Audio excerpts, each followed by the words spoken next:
Right. Hello, Hello. everyone. Hello, everyone. Okay, so welcome to Secure Visa's Facebook Live video session. So I'm AC. And I'm Jess. So we are Secure Visa's education specialist. All right, we will be your host for today. And in today's live session, we're going to learn how to study and migrate to Canada.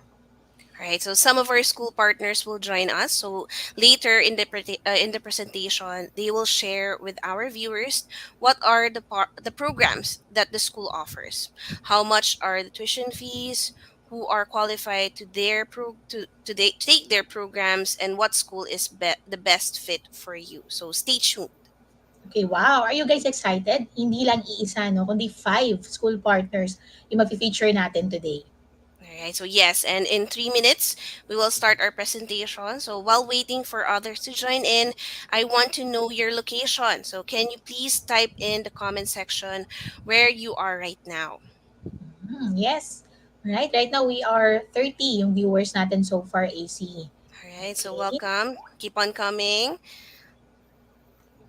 Okay. So type in the comment section. Taga saan Your kayo? location. Oh, yes, your location para we can do shout outs for you guys. All right. Saan ba kayo ngayon watching us? Right. Ayan, Kuwait. We have Jovelyn Samar All from right. Kuwait. Parang Ayan. mabiya yung pangalan mo, Jovelyn. I'm not just sure. Oh, For tama. our existing Jovelyn client. Samar. Parang something Oo. no?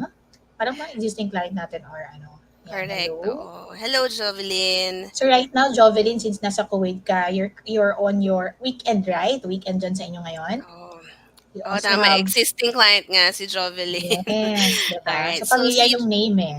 correct. Si Jorinel from Abu Dhabi, UAE. Abu Thank you Dhabi, na for joining yes. us. Weekend na din Alright. sa kanila ngayon. We have Okay. Glads from Riyadh. We also Right. have Edgar from East Africa. Wow. Hello, Edgar. Thank you for joining us. Alright. Perla from Malalis. Okay. Malalis, From Philippines. Malalis in the Philippines. Okay. We have Christian from Makati. Hello, Christian. Thank you for joining us. All right. We're waiting for some more. Let's check. Right now, we are on 49 yung viewers natin. Okay. We have Ben from Pilipinas din, no? Si Yes. Ben. Okay. All right. Okay, thank you guys no for participating sa comments natin. So just keep on commenting dun sa mga locations ninyo. All right. Now, right now we are at 54 viewers tayo ngayon. So okay, but before we start no, there are a few things I would like to run through. First, let us unplug ourselves to the other social media platforms for you to focus on the presentation. So bakit? We want you to prepare a pen and paper then at the same time, any materials for you to take down notes, so you can also let your spouse, your partner, other family members, if you have no kasama dyan sa bahay ngayon, even your parents to watch with you as well, no? We would appreciate it if you can participate in the comment section. Also, please be professional. And lastly, please click the share button. So can you guys click the share button right now? Hi, Roslyn from Cebu. Ayan, thank you. Hi, Ben from Ben, no, from Pinas. Can you guys share right now our live session? Kasi mas maganda kapag marami tayong natututo at the same time, no?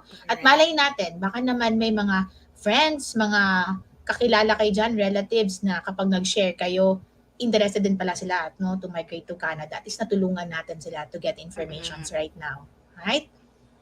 Okay, kaya wag na kayo mahiya. Go ahead. Click the share button, guys. Marami na bang nag-share? Let's see. Medyo dumadami na tayo, AC. 57 All na yung right. Oh, viewers natin tama. ngayon. But keep on Okay. sharing our live video, right? Para Yes, at least share lang para motivate mas kayo. marami pang matuto no in this live session natin. Okay. So now for our viewers today, I want to know why you are here. No? So comment down below, what do you want to know relative to study pathway. So why are you here? So what do you want to learn today sa session na to?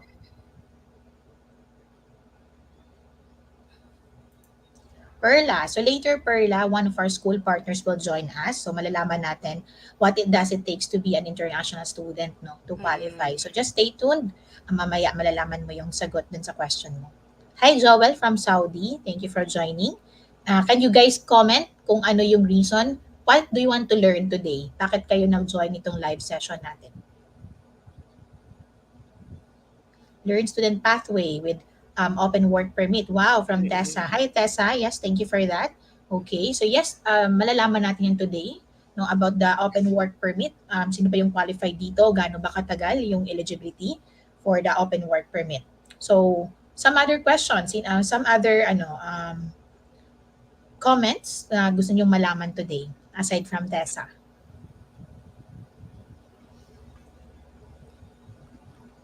Let's see. Okay.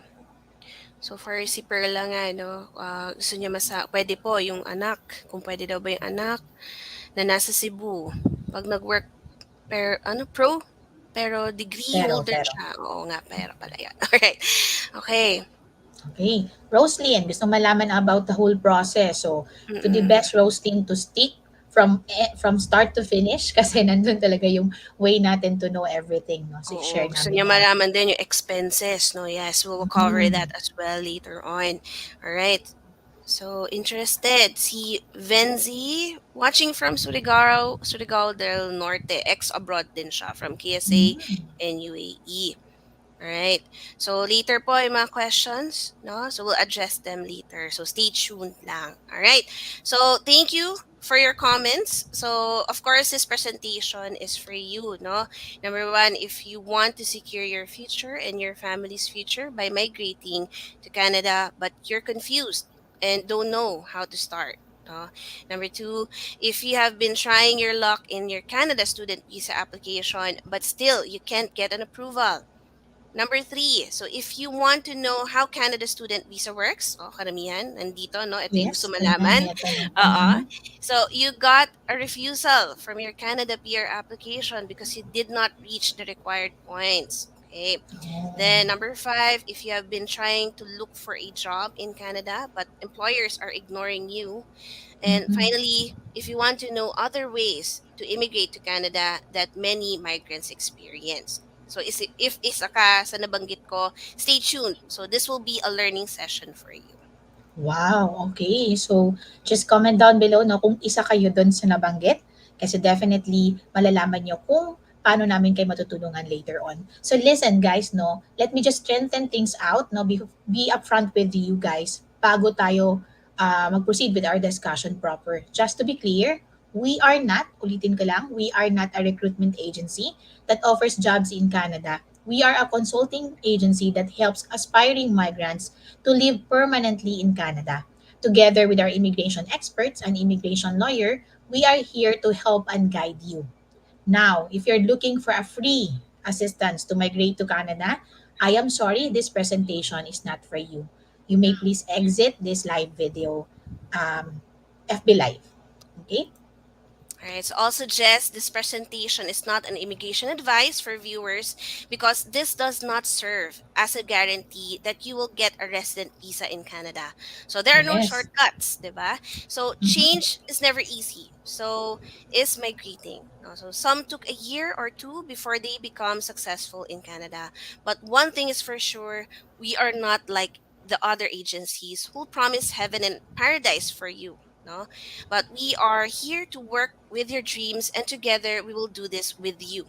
Okay, so just like what we did with all of our successful clients, but again, migration requires hard work, determination, and proper guidance. So now the question is, are you ready for this? what we are we are going to cover today. So what we're going to share with you are the proven process that we did for our clients and the successful stories of secure visa clients. So this process takes a lot of commitment, hard work, attention, and skills. So but if you put your heart and mind to it and work with a reliable team, you may have a big chance at it.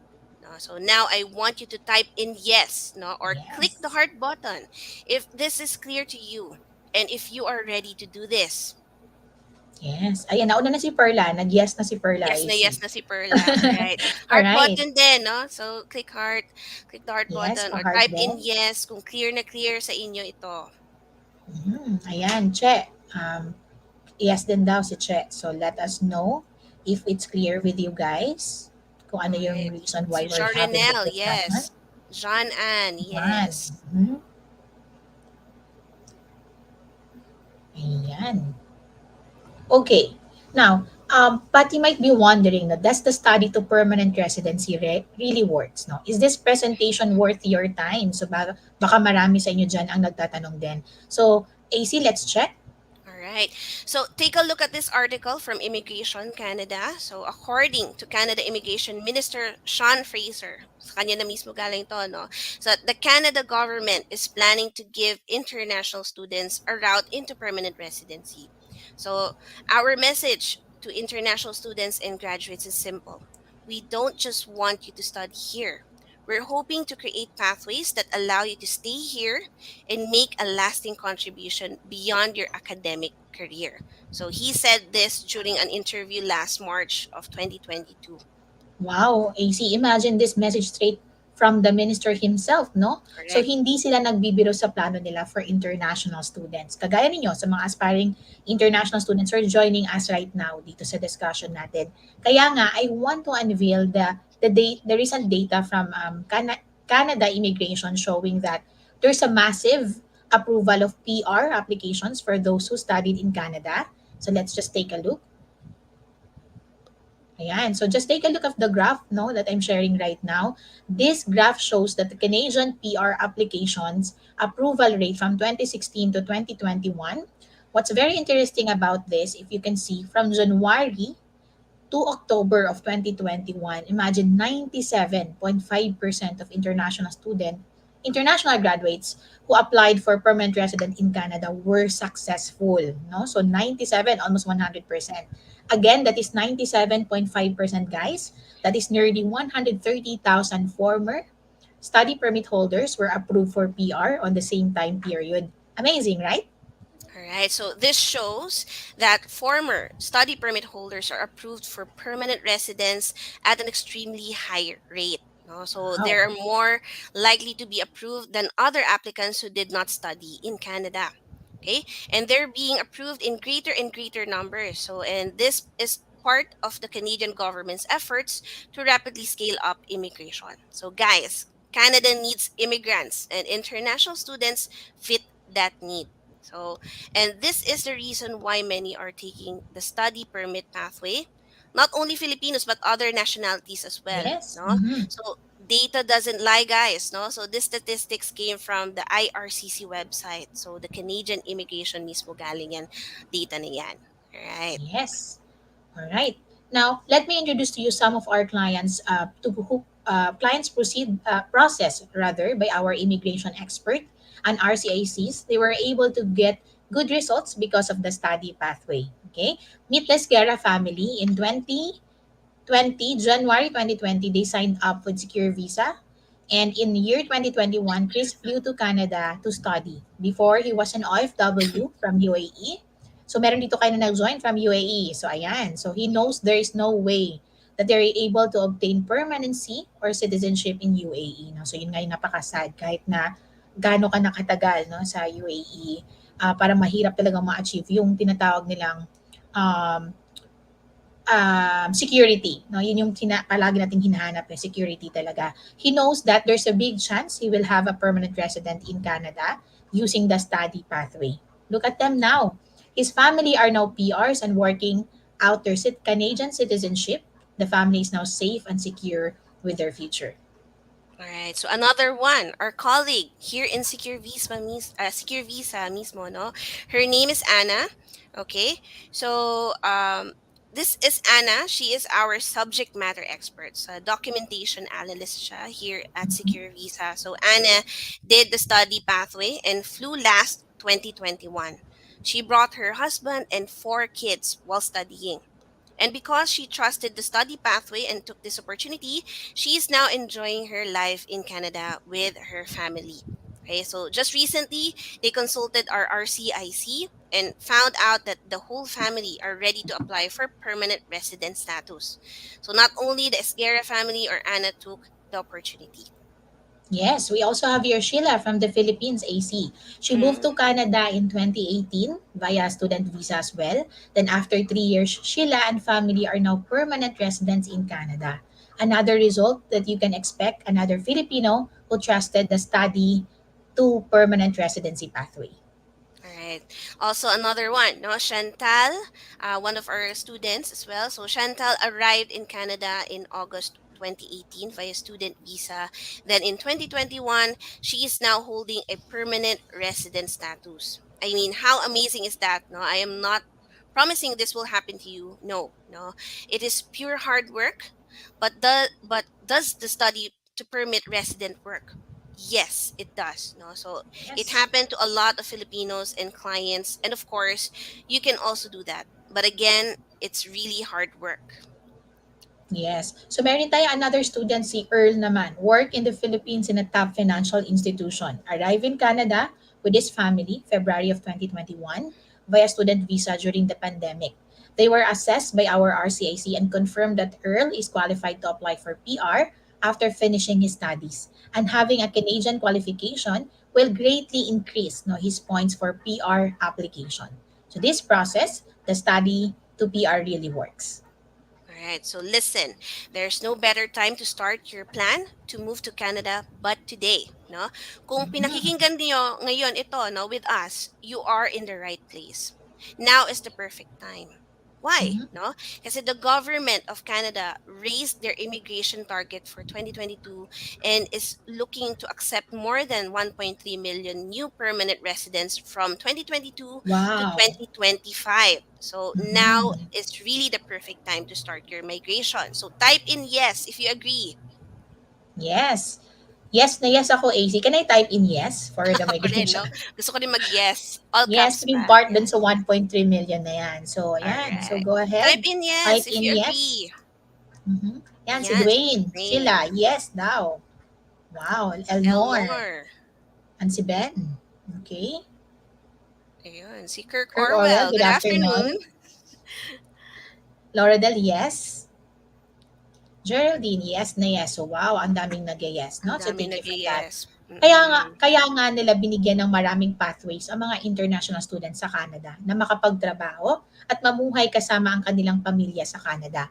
Again, let me show you a simple three-step process. First, be an international student and study for 2 years with a DLI or designated learning institution. After completing your studies, use your 3 years post-graduation work permit. So yung nagtanong kanina about ano ba yung, yeah, post-study work permit, no? May nagtanong kanina, to look for the skilled job. The post-graduation work permit can help graduate of student to qualify for Canadian permanent residence. Again, that's how Canadian immigration made it simple for the international student. But you know what, guys? Para maging successful ka at para magawa mo itong three-step process na to, you need to think about the first step because we cannot complete the whole process without you. Alright. So alam natin, napakadaming live videos available online that Mhm. provides free information. Pero bakit ka makikinig kay Secure Visa? Bakit nga Bakit nga ba ba? AC? Can you Bakit tell nga us? ba? So, syempre, let me share with you a story. No? So, Mhm. the founders mismo ng Secure Visa were exactly where you are right now. No? And because of the proven process, it helped them become citizens of New Zealand. But hindi naging madali ang lahat para kila Miss Aina. Determination and pure hard work are the primary keys to surpassing all the challenges that came at them. Right. So here in February 2016, they flew to New Zealand. So Miss Aina, as an international student, visa holder, then si Sir JN naman po was holding an open work visa. Okay. Then Miss Aina studied for a year, and after graduating, she applied for their residence visa last June 2017. Then in December 2017, they got their approved resident visas. So this happened because she took the opportunity to study. No, actually she's in New Zealand, no, but it allowed them to use this as their stepping stone to obtaining their ultimate goal, which is to live permanently in New Zealand. Okay, so here's a proof na nagawa nila ito. So they are now citizens of New Zealand. But hindi naging madali ang lahat. Yes, Okay. AC, definitely, no? Before they got successful, they experienced hardship and failures. So, failures talaga. All right? Both are not highly skilled professionals. Miss Aina is working before sa HR dito sa Philippines. Si Sir JN naman is working as a property specialist. They actually tried to migrate in Canada, but unfortunately, guys, no, they wasted 500,000 pesos. Imagine, malaking halaga na yon, no? That was year ano pa 2015. So Mm-mm. walang nangyari sa application nila. In 2015 naman, they tried to apply for New Zealand resident visa under the skilled migrant category, but they did not reach the required pointing system because kailangan nga nilang magkaroon ng skilled job offer. So in the same year, they tried to look for a skilled job na lang to reach the minimum points, but actually got rejected multiple times by New Zealand employers. So di ba ang sakit nun? Until they discover the study to residence pathway, and dito yung nakita nila yung chance that can give them opportunity na makatulong din sa ibang aspiring migrants like them. All right. So while Aina was studying in New Zealand, she discovered some of her fellow international students received wrong advices and no aftercare support from their Mhm. consultancy agency. So examples ito, wrong program or qualification, wala talagang support from their agency. So they ended up going home to their home country miserable, nasayang yung investment. So 'di ba, ang saklap nun, ang Yes, hirap hindi pa biro yung investment mag-adjust, dito, 'di ba? easy. Ang hirap pa mag-adjust sa ibang country. Mhm. So Miss Aina knew something was lacking, and that's when she saw the opportunity to build a solid team that can help, support, and guide the migrants. So we know we can create a better, more supportive way to immigrate to New Zealand, Canada, and Australia. Okay. So Secure Visa was founded in 2018. We know how hard it is to find a right consultancy company, no, hindi biro. And we want our clients to avoid frustrations and pains as well. Sorry about that. Gusto ninyo ba ninyong maranasan to? Na walang pains, walang frustrations while processing. So can you type in yes if you're still with me? Nauna Siyempre, na yes si ako Raba. dyan. Yes na yes. Yes din ako dyan. All right. Right. Go ahead, type in yes if you want also na seamless no yung magiging transaction or magiging process natin. Sheila May. Yes Sheila May din. Villanueva, yes. Joy, yes. Ayan, Rex, yes. Rex. Vina. Yes. Joy. Mhm. Wow. Right. Thank you for Yes that, din. no? So, Secure Visa's primary goal is to help aspiring migrant to study, work, and live in their ultimate destination, which may lead them to get their permanent resident status through the help of our partner immigration experts. We have a reliable team based in Manila. So, part kami ni AC sa Manila-based team, Hello. Canada, and in New Zealand as well. Right? Okay, so having a team of subject matter experts who are all migrants as well, no? We know what it feels like to be in your shoes. So they all succeeded in this pathway, and we are confident that we can help you on 100%. Yung pagdadaanan ninyo ay napagdaanan na ng secure visa experts namin. So we know what works, and we would be happy to share the proven process with you. And because our experts know how to be a migrant, we know what you need and what is best for you. Okay, so to share with you here, we have an office in Metro Manila. It's just beside the Mall of Asia in Pasay City, and soon, no, coming soon in Canada as well. So please be advised. Sa Manila office po namin ito, no, please be advised that our team is working on a work from home setup. So if you wish to visit our office, this is strictly by appointment only. All Okay. right. So, I'm sharing with you right now as well the proof of our legitimacy and also our business permit. All right. So we'll also share with you our immigration lawyer based in New Zealand and regulated Canadian immigration consultants or RCICs based in Canada. So here are our partner immigration experts and their identification numbers that you can verify in the IRCC website. So why am I showing you this to you? No? So syempre, the reason why I'm showing this is because I want you, no, we want you to see that we are not just anybody with no real experience. That's right, AC. Here are some of our clients that our team personally welcomes to New Zealand and in Canada Airport. Ayan, our services is designed to make sure that our clients are well taken care of. Later, I will show you. why Filipinos are choosing our services. All right. So they are from different parts of the world, countries like UAE, Singapore, Philippines, especially, no, Mhm. Saudi Arabia, Oman, Qatar, and also India, no. So mauubos ang oras natin kung ilalabas ko lahat ng photos ng successful clients namin.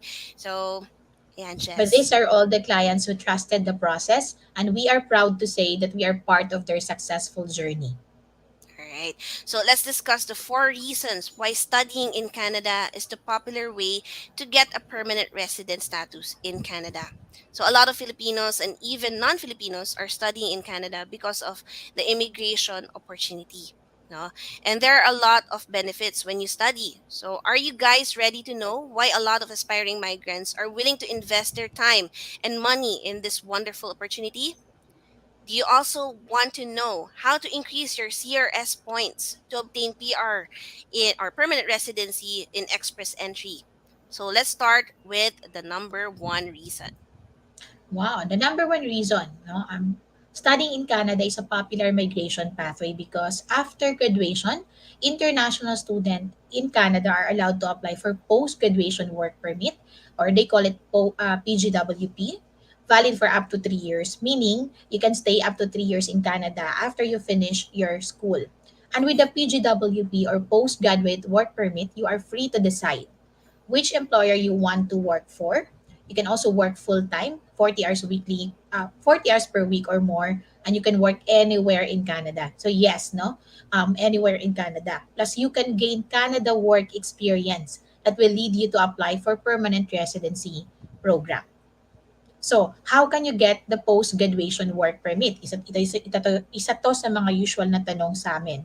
So, just to be clear, you will not get the post-graduation work permit automatically no after you graduate. You still need to apply for this. Okay? And it's best if you were able to and it's in order for you to get the post-graduation work permit, the best rule is you must enroll in a Canadian designated learning institution and then you must find the program that uh, for you. Please be aware that a lot of schools and programs in Canada are not in the list of designated learning institutions. So please be careful in choosing the right school and program for you. Next is, how can you get the longer duration of the post-graduation work permit? Another usual question na nare-receive namin during the discussion. You just need to finish at least 2-year program or more to get a longer post-graduation work permit. Right. So, how do graduates apply for permanent residency during post graduation work permit or PGWP? So, after graduation, with their PGWP, graduates search for a skilled work experience. Having a skilled job offer helps them qualify for the permanent residency programs through Canadian Experience class within Express Entry. So to simplify, graduates with post-graduation work permit who acquired skilled work experience may apply to Federal Skilled Worker Program, Federal Skilled Trades Program, Canadian Experience Class, Provincial Nominee, and many more programs. So this gives you a full picture. Yes, so ang daming AC, no? So having a Mm-mm. Canadian education credentials and Canadian skilled work experience ensures that the express entry applicant will gain valuable points towards their comprehensive ranking system or CRS score. Remember, the higher the points, the higher the chance receiving the invitation to apply for PR while you are on the express entry pool. So what's nice about this? This give you an edge, making you more competitive among your other applicants who did not take the study pathway. So napaka-advantages talaga para sa mga international student for gaining the permanent resident status. Amazing, right? Not only that, you may also include your partner and dependent in your permanent residency application. Yes, no, exactly. Your family can also be a permanent resident like you. This is the reason why Canada is an attractive study pathway. Excuse me, thanks to the Canada's welcoming immigration policies, as many students also see this as the first step to becoming permanent resident and eventually Canadian citizenship. Type in one if you're planning to bring your partner and your dependent. Can you please type in one? All right. Sino ba dito ang gusto isama ang family? Yes, oo. Kasi iba pa rin AC, di ba? If you have support. Ayan, si kasama. Sheila Sheila May May. Villanueva. Yup. Mm. One. Familiar si Sheila May. Oo, Parang parang existing client din natin si existing Sheila May. client din natin siya. Alright. Alright. Aside from Sheila, si Sheila lang ba yung gustong magdala ng buong family sa ano? Ako Ako po. po. Okay. Ayan, si ano, si Relin? Si Vina, si Relin? Ben, Tessa. Mm. Oh, si Nelve. Riveral, wow. Alright. Mhm. Perla. Eh, me too. Si Jean Rose. Okay. So, marami. Marami nga talaga. All right. So, reason number two, no? Number two, why studying in Canada is a popular migration pathway? Because, number one, you are allowed to work and earn money while studying. You may work part time for 20 hours per week. Then, as a student, your main priority is, of course, is to study and finish your program. Although 20 hours of work is not much of a revenue, but this can help you gain Canadian work experience. So you may gain good references from your employers, which is super helpful when you are applying for a full-time work in the future. Okay, and get a higher chance to be absorbed in the company and may eventually get a PR sponsorship from the employer or receive a full-time job offer after graduation. Wonderful, right? So now let's move on to reason number three. Alright. For our number three reason naman why studying in Canada is a popular migration pathway, because as an international student in Canada, you may be able to bring your spouse and common law partner. So si Ricardo Manalaysay, you have a question about bringing your pwede ba ang live-in partner, no? So ito na yung sagot sa tanong mo. Either you are married or not, but living together for at least 1 year, same-sex marriage or union is also acceptable in Canada. You may also bring your dependent children with you in Canada. This means that while you are studying in Canada, your spouse and partner and dependents are allowed of the following benefits. No, are you guys ready to hear this? Ready na ba kayo? All right. For your partner, may be eligible for an open work permit. An open work permit does not require labor market opinion and allows the holder to work in any occupation they wish. Meaning, while you are studying and working 20 hours per week, your spouse naman on the other hand may generate income enough to sustain your family's expenses. He can work 40 hours or more, no? Walang restriction kay partner. So kung gusto niyang mag full-time, meron pa siyang part-time, kayang-kaya niya yon, then definitely Mm-mm. pwede yon.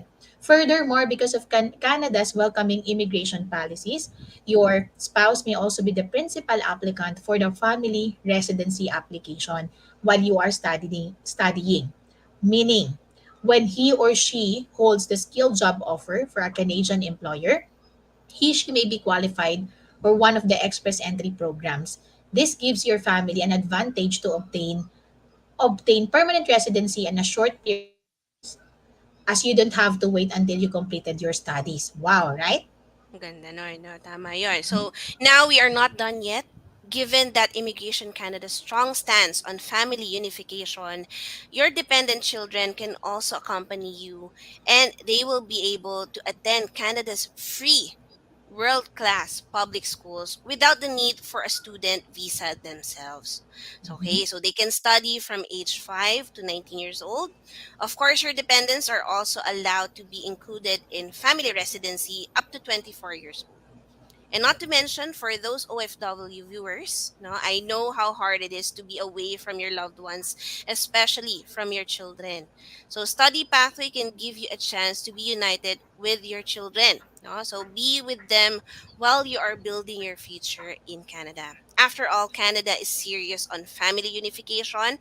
So, this is the best investment for your family.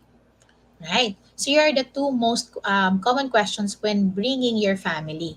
What is the visa duration of the partner and dependent? So another good thing about Canada, family policy is that your dependent and partner are allowed to stay from the same length of time as the principal student permit holder. And what is the visa of the partner and the dependents after completing the program? No, once the student graduate, his or her family can also extend or apply for their current visas. So may extend din. Mm. Okay? All right, so All right. let's continue. Now, reason number four, why studying in Canada is a popular migration pathway. because student permit is the fastest way to move to Canada. So if the documents and requirements are readily available, the processing and waiting time after the submission of the application will be around 6 months in total. Take note, this could be longer, no? It really depends on you, on how ready your documents and funds are. But 6 months is really possible. All right? So now let us check if you are qualified. So, ayan. Okay, so now to discuss about the school and program, let me introduce Miss Lobby Milama, GUS Regional Manager of Southeast Asia, Lobby Milama. No. Hi, Miss Lobby. Good to have you here today. Can you share more about the schools and to our viewers wondering what does it take to qualify as an international student in Canada? Presentations for that, right? So, tawag Right. dito, looking forward talaga siya. So, I know, yung pag nakita niyo yung, the schools and the programs that I'll be representing, perfect siya for the Filipino budget. All Wow. right. All right. Okay, so let's start now. Okay, so again, my name is Lobby. I'm the country representative for Global University System. Bago ko introduce yung mga kumpanya, yung mga eskwelahan ko, let me introduce to you my company. Alam niyo po, ang Global University System, may-ari yan ng maraming eskwelahan all over the world. We're one of the biggest educational providers, sabi nga nila, sa buong mundo. Sa All sobrang over the daming globe, no? all Take over note. the globe yan, okay? Sa Yeah. sobrang daming mga schools namin, nasa 150,000 plus na ang mga estudyante namin na galing sa around 150 plus na bansa. So makikita nyo, mas daig pa namin si Miss Universe, di ba? Sa sobrang daming Yes. mga estudyante namin coming all over the world. Next slide, please. Yeah. Okay, so ito halos lahat ng eskwelahan ng Global University System in the whole world. Makikita nyo sa United Kingdom, ang dami naming school dyan. Ang isa sa mga eskwelahan namin, si University of Law. Meron akong trivia dyan. Alam nyo ba, si University of Law, yan ang pinakamatandang law school sa buong mundo. Siyempre naman, proud na proud kami kasi nga parte siya ng Gas family. You wanted to Mhm. study in Germany, may mga school kami dyan. We got in Hong Kong, Singapore, India, Israel, Ireland. Okay? Pagdating naman sa Canada, ito yung mga schools namin. Next slide, please.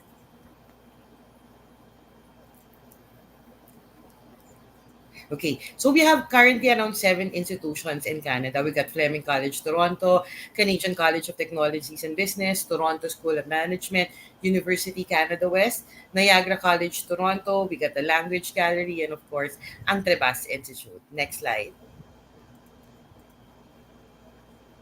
Pagdating sa apat na eskwelahan na to, ito po yung hinahawakan ko. Sa 4 Canadian school na yan po yung hinahawakan ko for the Philippine market. Ang Toronto School of Management, Trebas Institute, Canadian College of Technologies and Business, Fleming College, Toronto.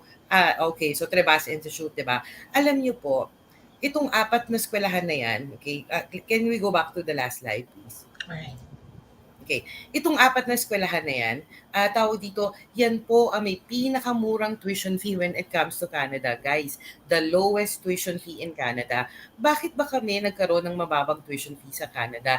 Dahil nga sa napakalaking scholarship na binibigay namin sa mga Filipino. Sa sobrang laki ng mga scholarship namin, 40 to 80% po ang matitipid nyo sa mga institutions na to. Alam nyo Wow. kasi, ang Grabe. goal namin, our goal, we wanted to make it possible na tayong ordinaryong Pilipino, na tayong masang Pilipino, hindi ka anak ng artista, ni Sharon, ni Aga, di ba, ng mga mayayaman negosyante dyan, you could be able to achieve your Canadian dreams, makapunta ko kayo sa Canada, ma-explore nyo yung opportunities doon na hindi nyo kailangan mabaon sa utang. Hindi mo kailangan Yes. magbenta ng mga properties mo o kaya hindi mo kailangan Mag-loan? makaipon natin. Kasi afford ho natin yung Canadian dreams natin because sa napakalaking scholarship na binibigay natin sa mga Filipino. Okay? Next slide, please. Okay.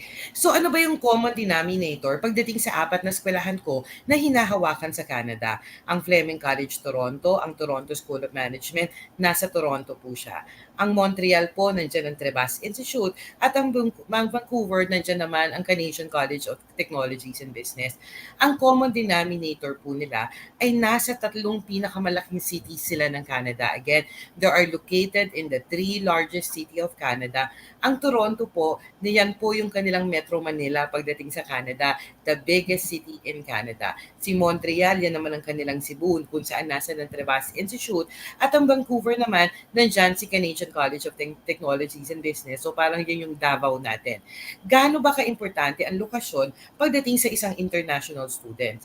Alam nyo, maraming mga eskwelahan ang pumupunta sa atin sa Pilipinas, sa Canada. Mga eskwelahan sa Canada, nagpo-promote yan dati dito sa atin sa Pilipinas.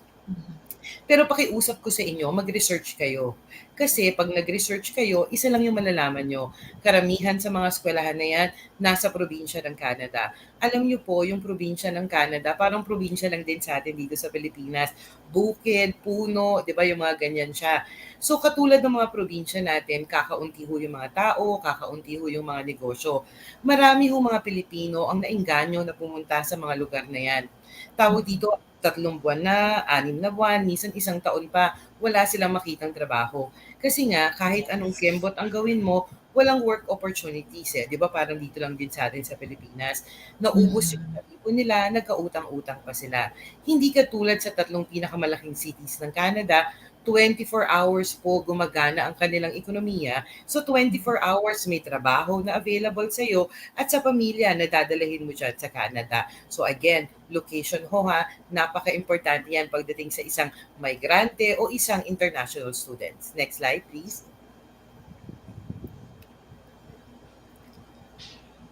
Okay. So again, bakit tayo mag-aaral ho sa Canada at sa tatlong pinakamalaking cities dyan? Alam nyo, according to studies, 96% daw ng mga international students ngayon, ang kanilang paboritong study destination si Canada. Okay? Hindi na ho si Amerika, hindi na si United Kingdom. Kasi nga, mas maraming benefits ang pagiging international student sa Canada compare sa mga bansa na nabanggit ko na yan na dating paborito ng mga Pilipino. Okay? At ito pa, gumawa ng studies po ang immigration ng Canada. And according to these studies, 60% daw ng mga international students na nasa Canada na, nag-aaral na doon, gusto daw nila maging permanent resident doon. So ano ba yung permanent resident nga na yan? Kumbaga sa Amerika, ang tawag dyan, green card, di ba? Green card sa Canada, permanent resident yung tawag dyan. And the biggest advantages po sa Canada, kung mag-aaral kayo dyan, welcome na welcome kayo na maging permanent resident ng kanilang gobyerno. So that's the biggest difference. Hindi katulad sa mga ibang bansa, pag nag-aral ka, pagka-graduate mo, uuwi ka ng Pilipinas. Dito po, hindi. Yes. They welcome you to become a permanent resident in Canada. So again, bakit ka mag-aaral sa Canada? Dahil nga sa tatlong pinakamalaking cities na yan. Kasi nga sa Canada, yan ho yung mga bayan na pinakamayaman, pinakamaunlad, pinakamatatag ang ekonomiya. So sabi ko nga sa inyo, yan ho yung mga bayan na pinakamalaki o pinakamadaming trabaho na available para sa inyo. For example, sa Toronto, may studies ho na ginawa in 2021. According to these studies, 73% of new jobs created every year sa buong Canada. Again, 73% ng mga bagong trabaho na nakikreate taon-taon sa buong Canada, nasa Toronto ho yan. Kaya nga po yung mga estudyante namin na nasa Toronto, nasa Montreal, sa Vancouver, wala pa hong 1 linggo may trabaho ng available para sa kanila. Pero Good ito, news yun. totoo, di ba? Yes, oo. Ang hirap Okay. kaya maghanap ng trabaho sa ibang lugar. So, True, kaya location is very, very important. At hindi lang yan. Pag nakita natin yung mga lugar na to, they are consistently ranked as one of the world's most livable cities, di ba? Pag nakita natin yung public services nila, healthcare system nila, their education, public transport, kung anik-anik pa, isa lang yung masasabi nyo, mapapasana all ka na sana may ganyan sa Pilipinas, di ba? Pero ito yung I think one of the most important point pagdating sa ating mga Pilipino. Itong mga lugar na to, they are extremely multicultural. Alam nyo, wala silang pakialam sa itsura natin, sa lahi natin, sa kulay mo, matangos ba yung ilong mo o hindi. para sa kanila, lahat ng tao ay pantay-pantay. Yung karapatan ng isa, karapatan ng lahat. Hindi ko to katulad sa mga bansa na usually na pinupuntahan natin mga Pilipino. Ang trato sa atin doon, second class, third class Yes. citizen. 'Di ba? Kahit anong tumbling ang gawin mo, hindi ka nga pwede maging permanent resident. Imagine na tawag dito na masukan ka sa kanila, nagtrabaho ka para sa bayan nila, pero uuwi at uuwi ka sa Pilipinas at wala kang benefits na makukuha. Okay? Sa Canada, hindi po ganyan. Kaya nga po ang Toronto, ang Montreal, ang Vancouver, yan po yung mga lugar na may malaking Filipino community pagdating sa Canada. For example po sa Toronto, ang population ho ng Toronto is around 3.9 million, 'di ba? 300,000 of those or 11% ng mga 11% ng population ng Toronto, mga Filipino ho, mga kababayan natin. Kaya nga kada isang lingon mo doon, may Filipino kang Filipino. makikita. True, 'di Hindi ba? mo mi-miss ang ano mo, ang homeland mo, no? Oh, Totoo, right. I was just there in May. Alam nyo ba, I stayed in downtown, di ba? Pagbaba ko dun sa hotel ko, may dalawang matanda. Siguro retired na to. Nagtatagalog sila. Sabi ko, para lang ako nasa Pilipinas. Correct. I went to restaurant, I went to 7-Eleven kasi gabi, dumating ako doon gabi. So, may malapit na 7-Eleven doon. Alam mo ba, tao dito yung Filipino, yung cashier niya, Filipino siya. Binigay niya lang sa akin yung drinks. So, I bought the drinks. Wow. Ah, Ang dami nating kababayan. So at least yung Oo. adjustment period natin, hindi rin yes. ganun ka hirap. No? Tapos, di Diba? ba tayo, ang paborito natin yung mga outlet shops. Correct. Naku, Yes. karamihan ng mga sales lady doon, mga kababayan natin, so super duper yung mga discount na nakukuha natin pag Right. shopping kayo. So, Sarap na ganun kadami yung mag-shopping. Pilipino. Shopping, I love shopping. Diba? Sino pa naman hindi mahilig sa shopping? So, okay, Correct. maybe we could go to the next slide.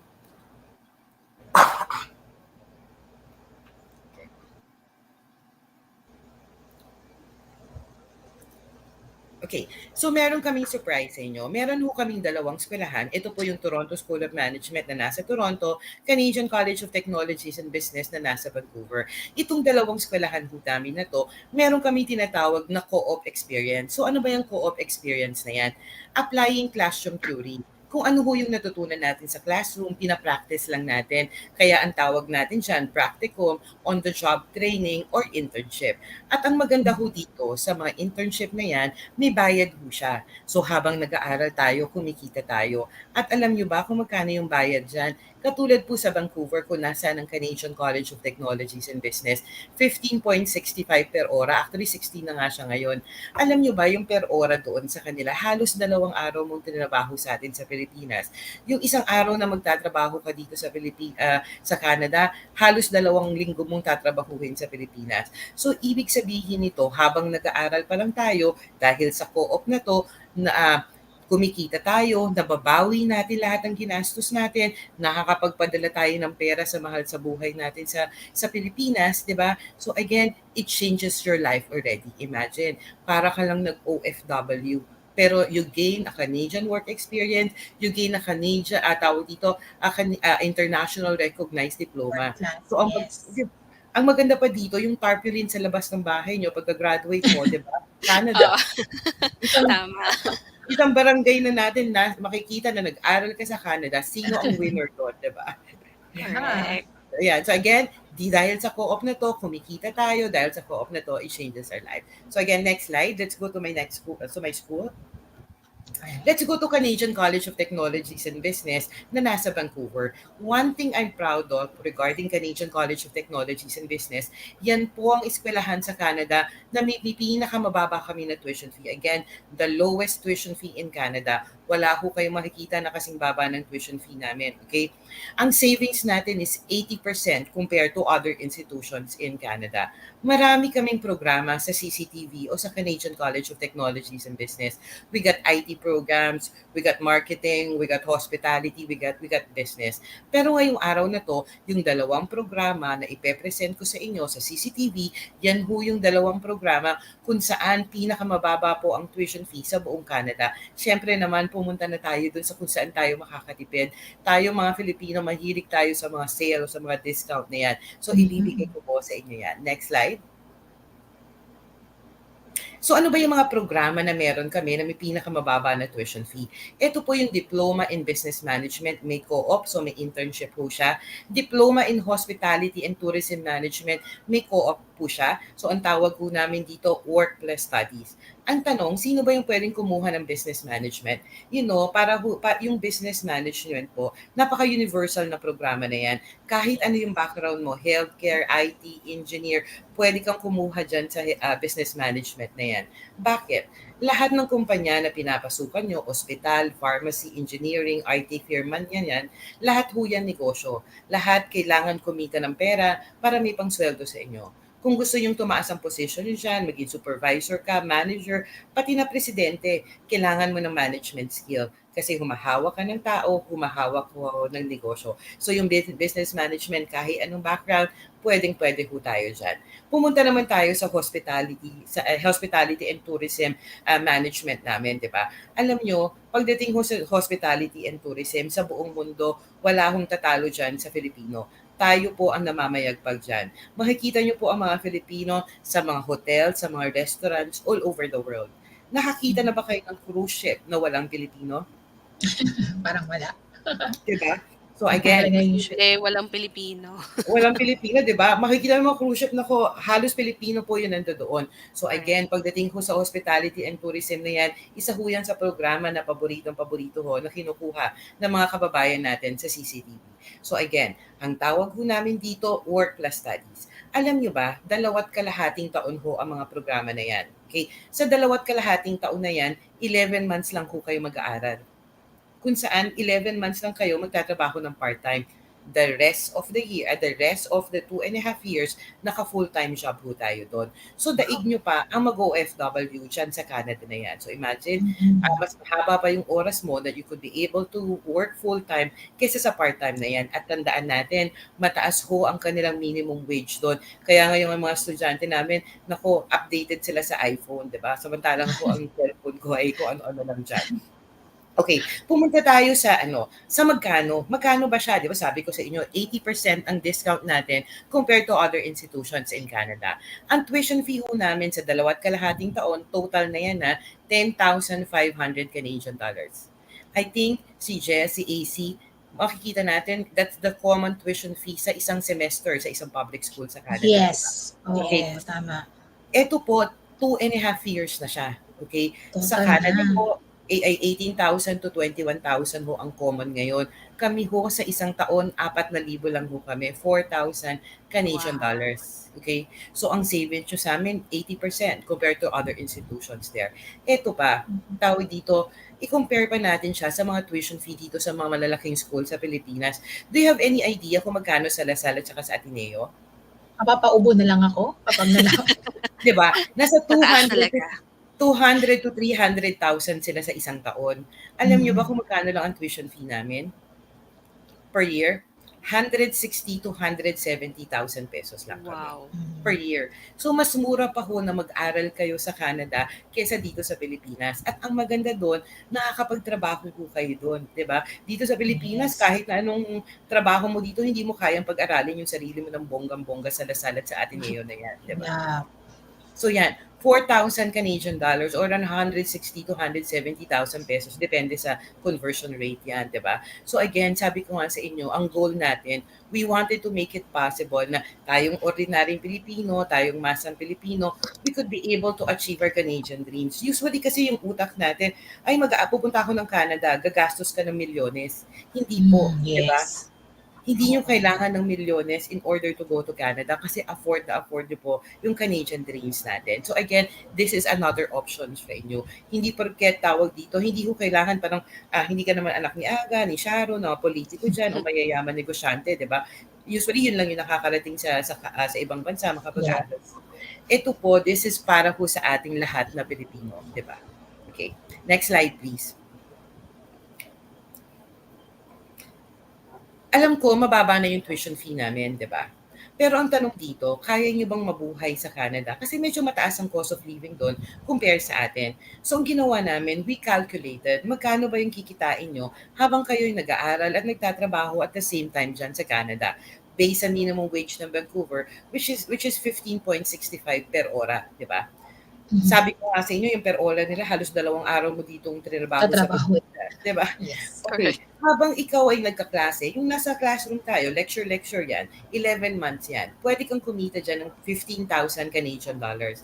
Kung ikaw naman ay naka-co-op, kasi sa co-op namin, naka-full-time job ka dyan, di ba? So again, 30,000 Canadian dollars yan, 11 months. At sa Canada po, pag nakabakasyon kayo doon, summer vacation, Christmas break, sem break na yan, you could be able to work full-time. So mga around 8 months yan. 8 months that you could be able to work full-time. Ang kikitain ho natin is around 68,000 Canadian dollars, di ba? Sa peso ho, 2 point magkano to? 8 million pesos ang pwede natin kitain dyan. Okay?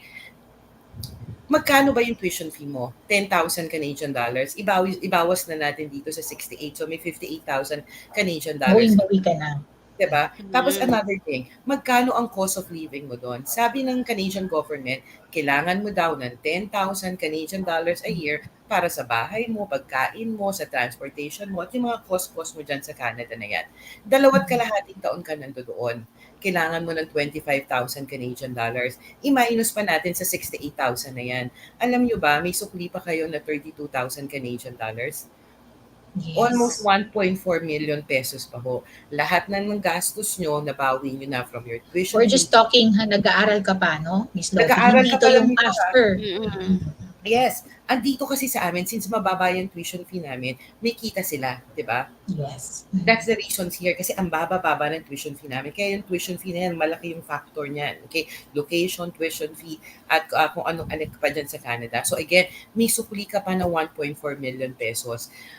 Ibawas mo pa yung eroplano mo, ticket mo, yung pinambayad mo sa pagka-process ng visa mo, may milyones pa kayong matitira sa amin, di ba? May milyones pa kayong matitira. Yung 1 million pesos na yan, nakapag-renovate ka na ng bahay mo sa Pilipinas. O kaya, ilang kapatid, anak, pamangkin na napag-aral mo, medyo isang barangay na, di ba?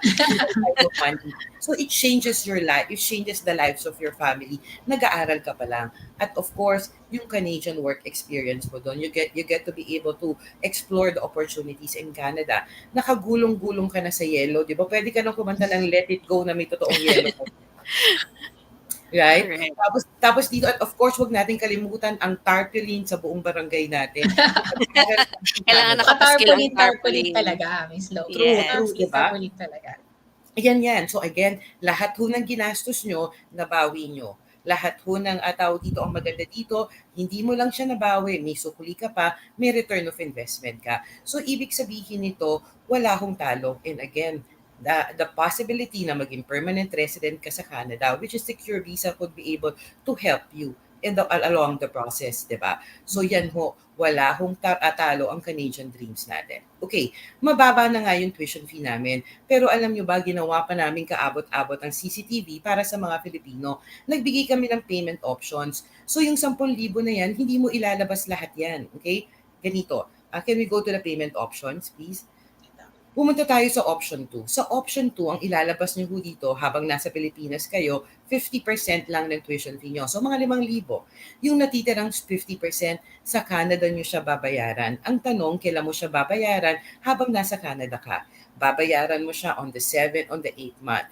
Bibigyan ho namin kayo ng 7, 8 buwan na nag-aaral, nagtatrabaho doon at nag-iipon para pambabayad ho ng tuition fee nyo. Wala naman kayong 50%, di ba? Dito, habang nasa Pilipinas kayo, huwag kayong mag-alala kasi meron ho kaming option 5 para sa inyo.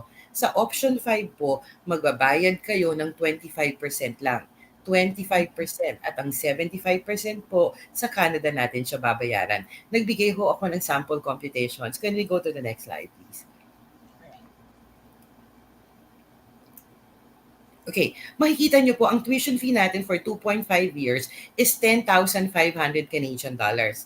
Ang 25% niyan is nasa magkano siya? 2,600 Canadian dollars, di ba? Sa peso po, alam niyo ba kung magkano ang lang ilalabas nyo habang nasa Pilipinas ka? 108,000 pesos. 100,000 lang ho, nasa Canada na kayo. 100,000 po, naka-enroll na kayo sa school namin. Kumbaga sa Pilipinas, para ka lang bumili ng isang mahal na cellphone at isang mahal na laptop na yan. Ito rin po yung sinasabi namin sa inyo na hindi mo kailangan ng milyones in order to go to Canada. 100,000 lang po kayo, it's a start of your Canadian journey. At ito pa, tandaan nyo, habang nag-aaral kayo sa Canada, pwede kayo magtrabaho. Habang nag-aaral kayo sa Canada, yung 100,000 nyo, nababawi nyo ho yan, di ba? At ito pa, pag dito ho kayo mag-aaral sa Pilipinas, one thing, di ba? Magkano yung tuition fee sa Lasal? 200,000, sabihin na lang natin sa isang taon. Para sa 4 years na yan, o sa 3 years na yan, di ba, depende sa program mo, gagastos ka na magkano? 600 to 600. 800,000 pesos. Dito po, 100,000. Kasi nga doon, you could be able to earn at yun na yung pambabayad mo sa tuition fee mo sa buong Canada, di ba? So ibig sabihin nito, yung investment nyo dito mas maliit lang po. At ang maganda dito, yung investment mo wala pang isang taon, nabawi mo na siya. And again, you could be able to achieve yung kanyang Canadian dreams, ma-explore yung opportunities doon, at wag natin kalimutan ang tarpaulin. Next slide. Okay. Hindi pa natatapos yung surprises namin sa inyo. Meron kaming tinatawag na family scholarship. Ang maganda ho dito sa family scholarship na to, kung ikaw ay mag-aaral sa amin at gusto mong hatakin yung kapatid mo, syempre, di ba, kayong dalawa, mas maganda may kasama kang pamilya doon. O gusto mong isama yung tatay mo, yung nanay mo, yung anak natin, yung asawa natin, at mag-aaral din silang kasama mo, bibigyan ho namin sila ng 50% discount para ho to sa mga first degree relative natin. Ang baba-baba na nga ng tuition fee namin, 10,000 na, di ba? Kami na ho ang may pinakamababa sa buong Canada. Magbibigay pa ho kami ng 50% discount. 5,000 na lang ho siya. Alam niyo ba kung magkano na lang kami per year? 80,000 na lang siya, or 40,000 per semester. Magtanong ho kayo sa mga private school dito sa atin sa Pilipinas kung magkano po yung tuition fee nila. Mas mura pa ho kami compare sa kanila. So again, please take advantage of this scholarship. Pagdating ho sa pag-ibig, may forever. Sa scholarship po namin wala. So limited time lang siya. So get in touch with Secure Visa regarding this kung gusto nyong isama ang inyong barangay. So again, 50% discount. Okay, next slide. Pumunta naman tayo sa eskwelahan ng number 1 sa puso ng mga Filipino.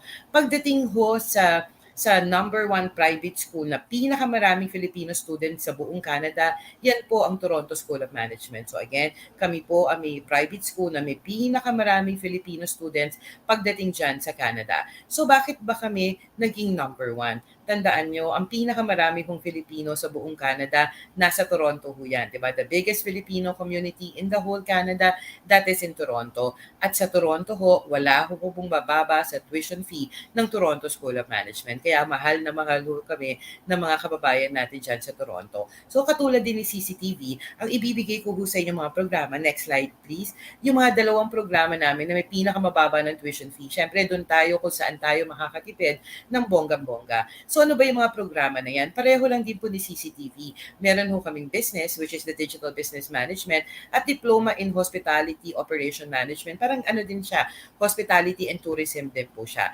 Itong programa na to, it's a 2 years program. Ang maganda ho sa programa na yan, ang tawag namin 1+1. 1 taon na aral, 1 taon ho kayo na pwede magtrabaho ng full-time through the co-op. So again, 1+1. 1 taon na aral, 1 taon ho that you could be able to work full-time. Kaya 1+1 ang tawag natin dyan.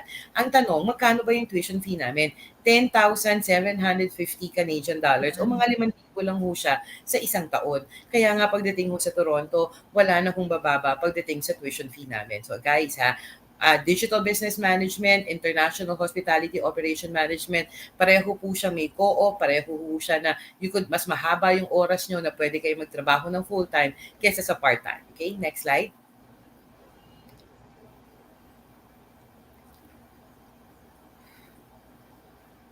So katulad din po ni Canadian College of Technologies and Business, alam nyo, since meron ho tayong co-op dito that you could be able to work full-time, malaki din ho yung kita natin, nasa around 48,000 Canadian dollars.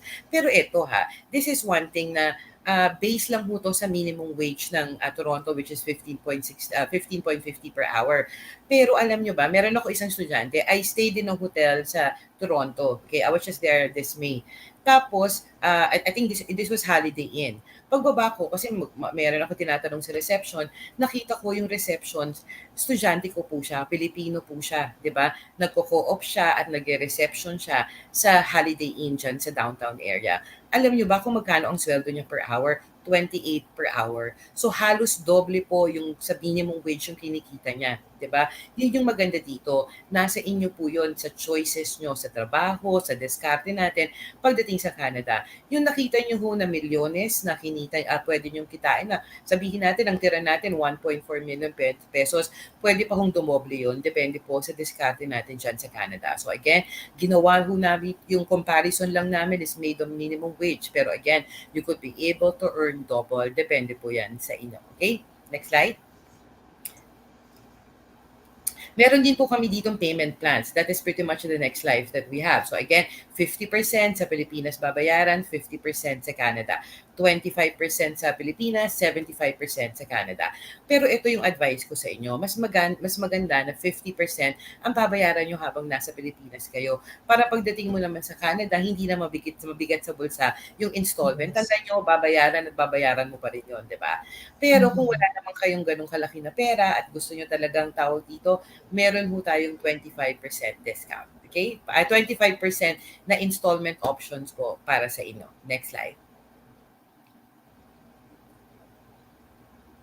Again, another one, family scholarship. So again, para ho to sa inyong kapatid, nanay, tatay, anak, asawa. Kung gusto ho nyo siya lang isama at mag-aaral din sila sa Canada, bibigyan namin sila ng 50%, 10,750. So again, ang babayaran ho lang nila nasa 5,750 Canadian dollars lang po. 2 taon na yon. I'm telling you guys, walang ganong kababang tuition fee na makikita kayo pagdating dyan sa buong Canada. Okay? Regalo ho namin Actually, yan. wala ding masyadong school na nag-o-offer ng family na Scholarship, di ba? scholarship, yes. Kaya proud na proud kami dito at ang dami na pong Pilipino hutok na nag-apply dito sa family scholarship na to. Siyempre, di ba gusto naman talaga nating isama. Alam nyo, I think all of us has been to other countries. Pag pupunta ka doon, tapos minsan kahit na it's a business meeting or lakwatsa, hindi mo naman masasama yung mga kasama mo, yung mga kamag-anak mo, di ba? You wish na pag kumakain ka sa masarap na restaurant, yung mga experience doon, you could be able to share it with your family, di ba? Ito yung maganda doon, di ba? Ilang kapatid na po yung na-reunite namin, ilang nanay at anak yung na-reunite namin, di ba? And they get to experience their Canadian dreams together. Okay, next slide. Pumunta naman tayo sa eskwelahan na napakalapit sa puso ko. Ito po yung Trebas Institute. Ang Trebas Institute po ay nasa Montreal. Next slide. Okay. Alam niyo po yung Trebas Institute, bigyan ko lang kayo ng konting background, Montreal. Montreal is the second largest city of Canada, di ba? Pag nakita niyo po yung Montreal, naku, ma-in love po kayo sa lugar na yan. Kung gusto niyo may pagka-social na lugar, yung naka-𝗬𝗲𝗂𝗧𝗏 tayo, di ba? May pagka-French background tayo. Naku, mag-Montreal tayo, okay? Pero again, Montreal is one of the most affordable lugar pagdating sa Canada. Ang mga programa ho namin dito ay nasa creatives. Kaya kayo, kung medyo palakol kayo sa school, di ba? Medyo hindi naman tayo, medyo artistic tayo, mag-creative programs ho tayo. Meron ho kaming business program kung saan pinakamababa ho ang tuition fee namin. At kung gusto niyo naman ng mga programa na ang laki-laki o mataas ho yung sweldo pagdating sa buong Canada, mag-technical programs po tayo. So yan po yung mga programa namin sa Trebas Institute. Next slide, please. Okay, so again, bakit ba tayo mag-aaral sa Montreal? Okay, alam nyo ba, in 2022, Montreal was voted as the #1 best student city ng North America. North America yan kasama si USA at si Canada. Pag sinabi mo North America, USA at Canada yan. Bakit ba kami naging best student city pagdating dyan sa Canada, sa buong North America na yan? Unang-una, ang babaho ng cost of living natin. Again, we are the second largest city of Canada, pero po, ang cost of living namin, cost of living ng probinsya. I'll give you an example. Sa Toronto po, kung Toronto, Vancouver, kung kukuha ho ng isang kwarto doon, mga nasa 600 Canadian dollars ang pinakamababa. Sa Montreal po, 250 to 300 Canadian dollars, may kwarto ka na. Okay, sabi nila pag nasa Toronto ka, ang transportation cost mo, nasa 200 Canadian dollars daw in a month. Unlimited na yon, bus at subway na yan. Alam niyo ba sa Montreal kung magkano lang ang transportations? 50 Canadian dollars. 2,000 piso lang po sa isang buwan. Eh di ba dito sa atin sa Metro Manila, pang toll gate ko lang yun ng 1,000. Correct.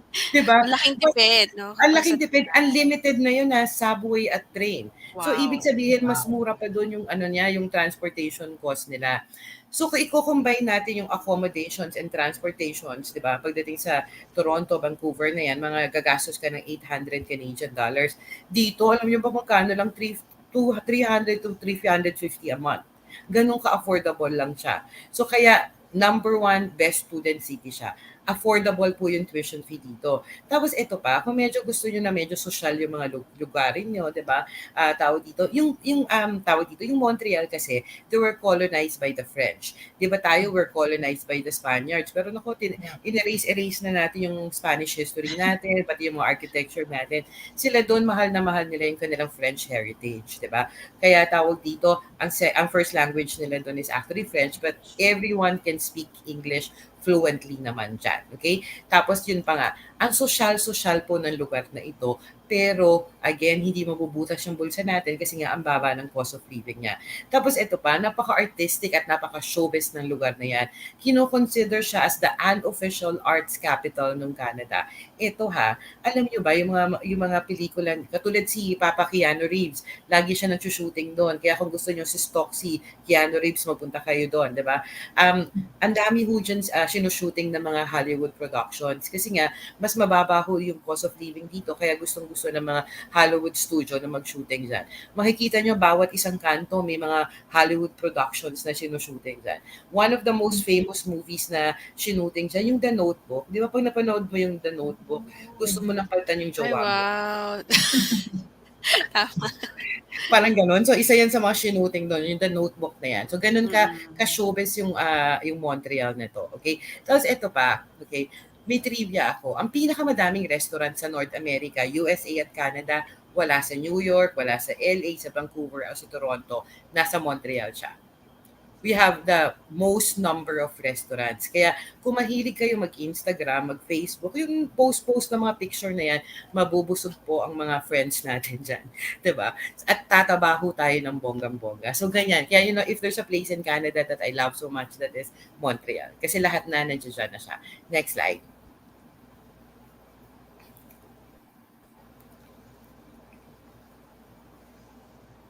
Okay, so ano ba yung mapunta na tayo sa mga programs namin. Sabi ko nga sa inyo, ang paborito ko ng mga Filipino since mahilig tayo sa pinakamababa, 'di ba? O pinakamalaki ang discount, yung aming pong business program. Meron kaming e-commerce and online business management, 13,000 Canadian dollars ho siya, 2 taon na yon or 6,500 Canadian in the year. Sa buong Quebec province ho, sa buong Montreal, kami ho ang may pinakamababa na tuition fee. So, kaya kami ho ang may pinakamaraming Filipino students pagdating sa probinsya na yan.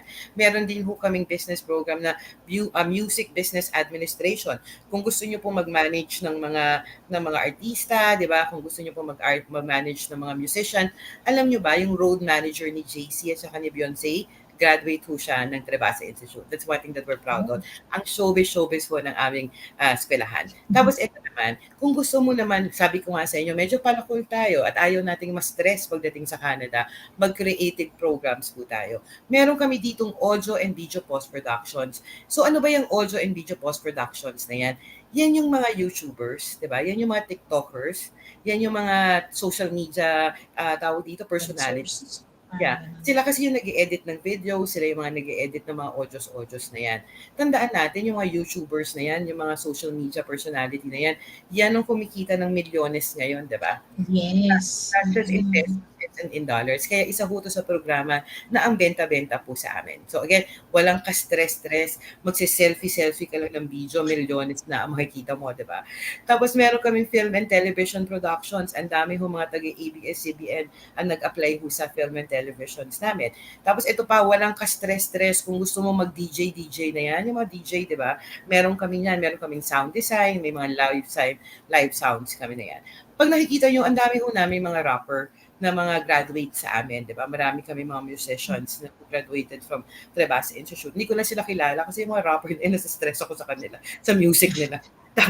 Tawag dito. Pero ang dami ho na sikat, not just in, tawag dito, hindi lang ho sa Montreal, sa buong Canada, yung mga influencer doon, yung mga musicians, pati ho sa France, sikat na sikat ho yung mga graduates namin. Pero kung gusto niyo po ng mga programa na may pinakamalaki ho yung sweldo pagdating sa Canada at pinaka-in-demand ho sa hindi na sa Canada but sa buong mundo, mag-technical programs po tayo. Meron kami ditong cybersecurity, ito yung computer security analyst, big data and analytics. Alam niyo ba magkano yung sweldo dyan? Ang laki-laki po. Yung isang hong estudyante ko, tawag dito yung boyfriend niya, nasa IT programs. Ang sweldo ho niya sa isang buwan, sa isang taon, 250 Canadian dollars, 1,000, di ba? Nasa 12 million pesos yun, di ba? 10 to 12 million pesos yung sinesweldo niya sa isang taon lang. Ganun kalaki po yung pwede yung future sa Canada. So again, tawag dito, it could be able to change ang buong barangay nyo, di ba? Tawag dito pagdating sa Pilipinas, pag maghandaan kayo, pwede na kayo magbigay ng mga lechon lagi. Okay, next slide. Okay, one thing I'm proud of about, Trebas Institute ay aming installment plan. Ito ho yung installment plan namin na pinakamagaang sa bulsa. 50% babayaran mo habang nasa Pilipinas ka. Okay? Yung 50% na natitira, alam mo ba kung kailan mo siya babayaran? Next year pa. Bibigyan ka pa namin ng isang taon na mag-aaral, magtatrabaho at mag-iipon, saka mo palang babayaran yung tuition fee mo. At ito, yung 25% na options, di ba? Sa Pilipinas, 25%, yung 75% sa Canada mo siya babayaran. At ito pa, yung 75% na yon, hinati namin ng 4 na installment, payable pa siya ng 2 years. 2 years, every semester yung bayad niya. Para ka lang nag-aral dito sa Pilipinas. Actually, mas magaang pa. Kasi nga, tawag dito, 2 years yung kanyang payment plan. Okay? So yan ho, pagdating mo sa installment plan, siya ho yung may pinakamagaang sa bulsa. Next slide. Again, meron ho kaming family scholarship, pareho lang ni CCTV, ni TSOM, at saka po ni Trebas Institute. 50% kapatid, anak, tatay, asawa ho, di ba? Pwede ho natin silang isama sa Canada, mag-aaral ho sila at magkakaroon ho sila ng 50% discount. Next slide. Okay, so punta na tayo sa next slide again. Okay. Kung kayo naman ho ay may asawa, kung kayo ho ay may anak, again, asawa, isa lang ho yung pwede nating dalahin sa Canada, okay? Tawag dito, isang asawa na dadalhin sa Canada, isasama mo sila at meron ho kayong pamilya, your kids, minor kids, you wanted to bring them to Canada, may eskwelahan ho kami na para sa inyo. Ito po yung Fleming College Toronto. Again, if you wanted to bring your family, your spouse, di ba? Pwede ho dito sa Fleming College Toronto at yung mga anak natin.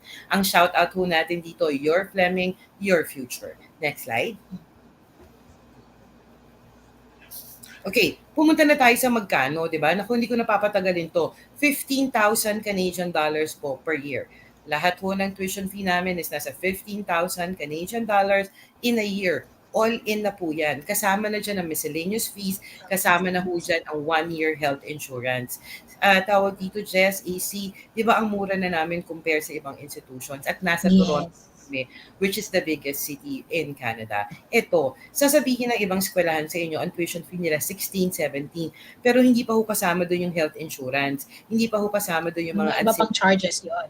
May mga ibang charges pa siya. Sa amin ho, malinis na yan. 15,000 plus, 15,200, 15,300. Kami na ho ang may pinaka-affordable pagdating dyan sa Toronto na yan. So, that's one thing that we're proud of. Kita nyo, second slide ko po siya. Di ba? Pinagmamalaki ko talaga ang tuition fee namin. Next slide, please. Okay, sino ba si Fleming College? You know, Fleming College has been in the industry since the 1960s. Matanda na po itong eskwelahan na to. Isa ho kaming public school, di ba? Pinangalan siya after Sir Sanford Fleming. Si Sir Sanford po, siya ho yung nag-imbento ng Universal Standard Time. Kaya yung oras sa Amerika, sa Canada, sa Europe, at sa atin, magkakaiba. Siya yung may kasalanan nun. Okay? Pero ano ba ang pinagmamalaki namin kay Fleming College? Okay? Yung aming pong employer satisfaction rating. 92.9% po ang employer satisfaction rating natin. Ang tanong, ano ngayon, di ba? Ganito lang yan. Sa Pilipinas, pag maghahanap po tayo ng trabaho, pupunta tayo sa classified ads, di ba? Sa mga job sites na Yes. yan. Usually, makikita mo dyan, medyo choosy ang ating mga employer. Kailangan graduate ka ng Lasal, Ateneo, UP, University. o yung mga ganyan, di ba? Yung mga kilalang university. At tawag dito, yan po si Fleming College pagdating sa Canada. Isa ho kami sa mga listahan na university o colleges na hinahanap-hanap po ng mga employer. Kasi alam nila na pag-graduate ka ng Fleming College, you were trained and taught by the best in the industry. So again, employable na employable tayo. Yun ho yung ibig sabihin nun. Kaya mataas ho ang aming employment satisfaction rating. Okay? Tapos, paano naman natin mapapatunayan na totoo ba talaga yung pinagsasabi ko na yan? Currently, we have around 6,800 students, di ba? International, 6,800 full-time students.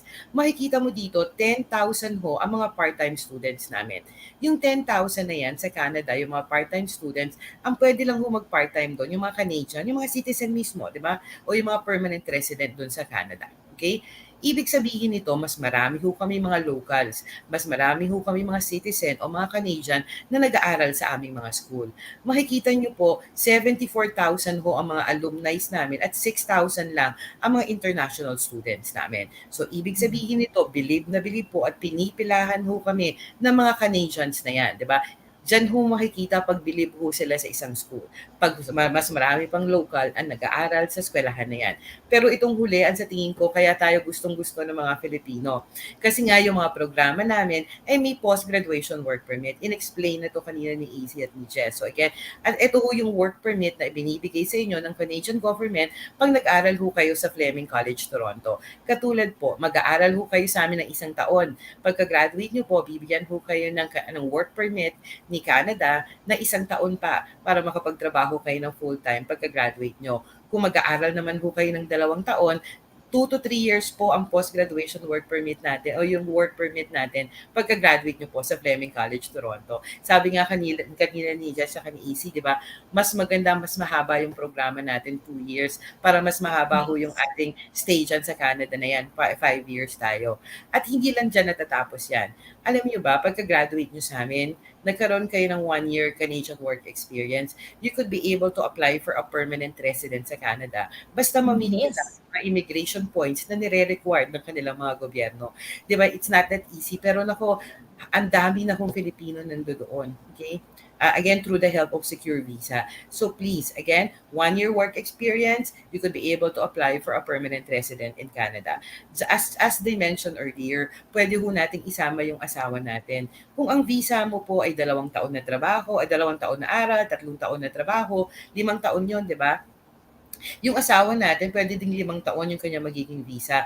At ang maganda doon, hindi niya kailangan mag-aral. Magtatrabaho lang siya ng full-time. Kaya yung mga single dyan, bago kayo pumunta sa Canada, mag-asawa muna kayo. Para may magtatrabaho para sa inyo. Di Para ba? sa inyo. Okay, Yes. so full-time job siya. And another thing, di ba, kung meron tayo mga chikiting, again, yung asawa, sabi nga nila kanya, same-sex relationship, magka-live-in Yes. kayo, di ba, tawag dito, kasal kayo, pwede po kayong magsama ng jowa sa Canada. Yung mga chikiting nga natin, minor kids or dependent kids, pwede po natin silang dalahin doon. And they could be able to study free sa Canada from tawag dito, kinder hanggang mag-high school sila. Tandaan ho natin yung Canadian education, yan ho yung model na ginagaya ng buong mundo, di ba? Because they're one of the best educational system in the world, in the whole world. So, ang dami kong benefits yan. Okay, so next slide.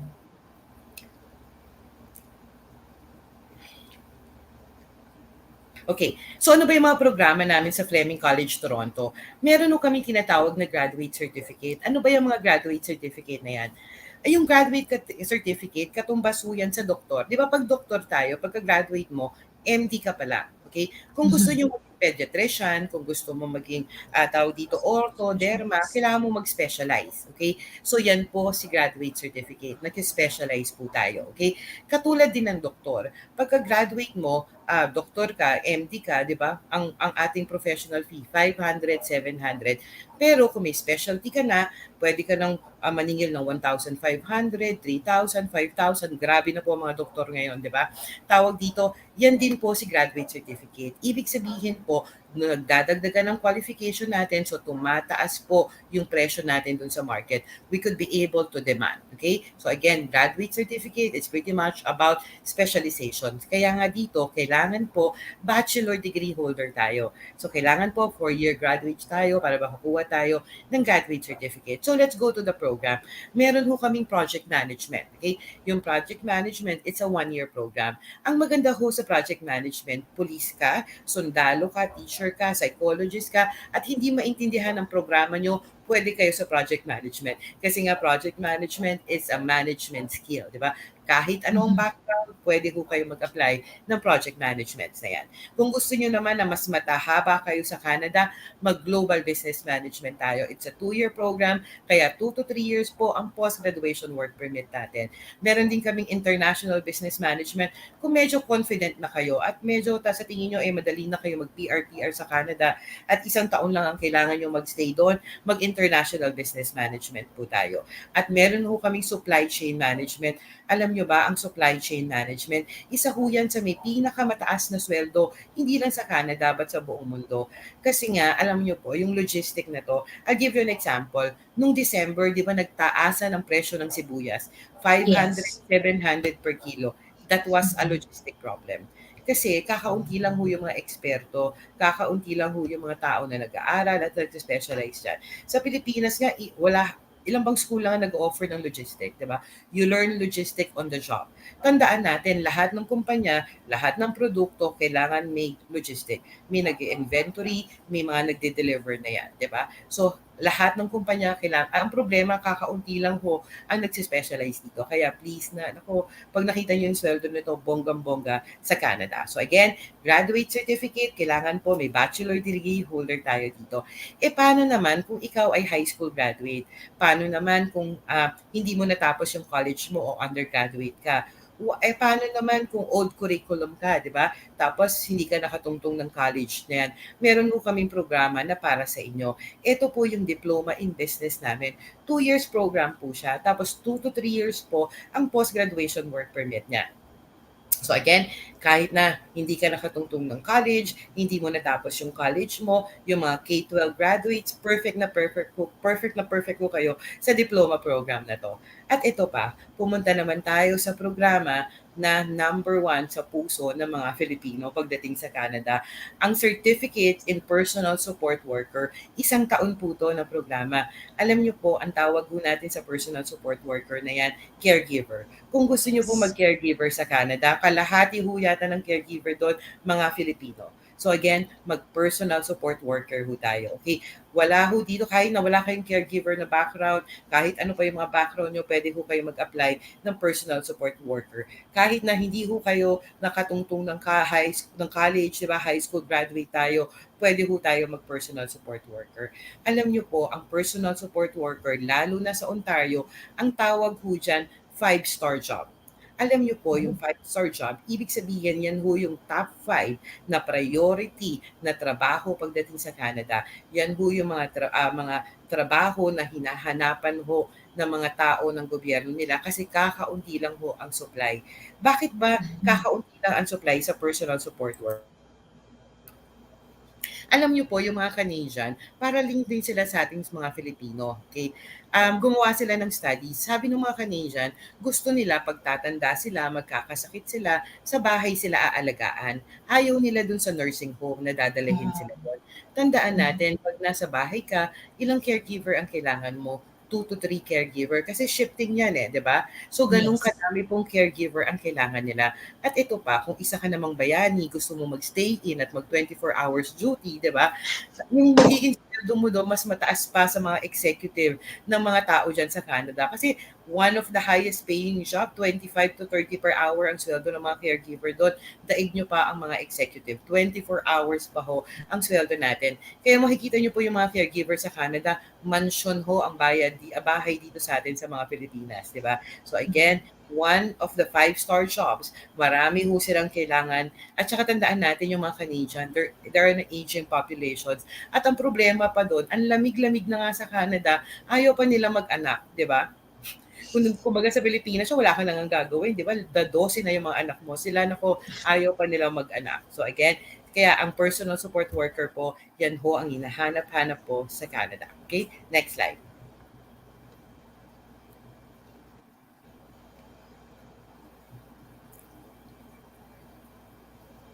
Okay, meron ho kaming scholarship na binibigay sa Pilipino. Yung 15,000 plus na sinasabi ko per year, net of scholarship na yon. Okay, kaya may mababa ang tuition fee namin dahil sa napakalaking scholarship na binibigay namin sa Pilipino. 6,000 scholarship for the 2-year program at 3,000 po for the 1-year program.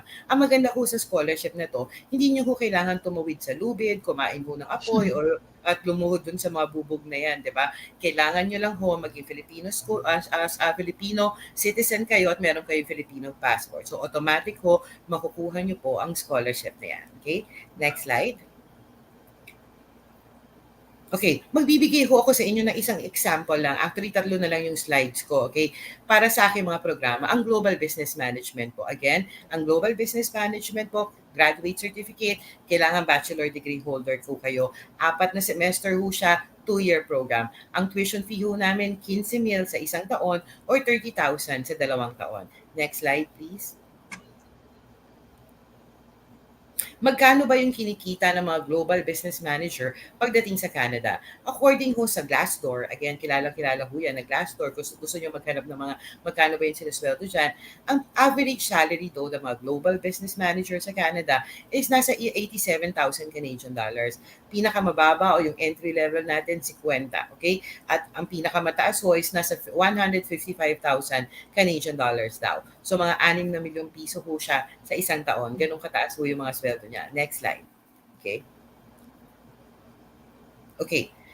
Ang Global Business Manager po, ang tuition fee natin, management, 30,000.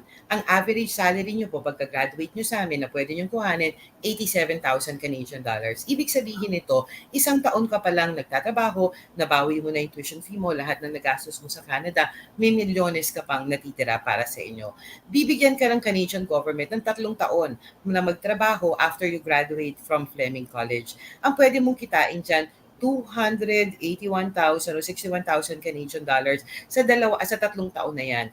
Sa peso po, nasa 10.5 million pesos po ang pwede mong kitain sa tawag dito, sa 3 taon na magtatrabaho ka ng full-time doon. Medyo mahirap kitain yan kung magsashawarma ka o magka-franchise ka ng mga siomay sa Pilipinas, di ba?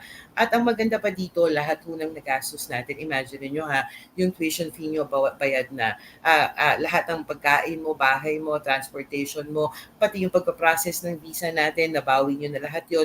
May mga milyones pa kayo, mga 7 to 8 million pa kayong sukli.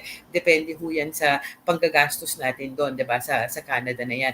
Yung 7 million pesos na yun, nakapagpagawa ka na ng bahay sa Pilipinas, nagpa-renovate na ng bahay o napagawa naman ng bahay yung nanay at tatay mo, diba?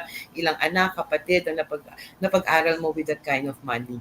10.5 million pesos. So it changes your life. May savings na ho kayo. Okay? Again, you get an international recognized diploma, na-explore nyo ho yung opportunities doon, napag-aral nyo na ho ng libre yung mga anak nyo on the best educational system in Canada, nagka-career na ho yung jowa natin sa Canada, di ba? Nakapag-aral siya ng full-time. Alam nyo po, yung 10.5 million pesos, sweldo mo pa lang yan. Hindi pa natin sinasama dito yung sweldo ng asawa mo. Diba? Yes. 5 taon yung asawa nila na pwede magtrabaho. Full-time. Yeah. Ibig sabihin, baka mas malamang, mas malaki pa sa 10.5 million pesos ang pwede niyang kitain. Pero sabihin na lang natin, pareho yung kita nila, 10.5 million pesos. Ibig sabihin nito, ang 21 million pesos ang pwede nila o yung combined earning nila sa 5 taon na nasa Canada sila. Kahit na magpa 5-6 kayo sa Pilipinas, medyo mahirap kitain yun, di ba? Tapos, isama pa natin yung savings na makukuha ng mga natin sa libre na pag-aaral ng mga anak natin, di ba? Tapos, ang dami-dami pa mga free at mga benefits na pwede nilang makuha dyan sa Canada. So again guys, tao dito, wala akong talo habang nag-aaral kayo, pagka-graduate nyo doon, nabawi nyo lahat yung ginastos nyo. You gain an international recognized diploma nga, tawag dito, nakapag-explore kayo ng career doon sa buong pamilya. And again, the possibility na pwede ho kayo maging permanent resident sa Canada and reap all the benefits, katulad ho ng libreng healthcare.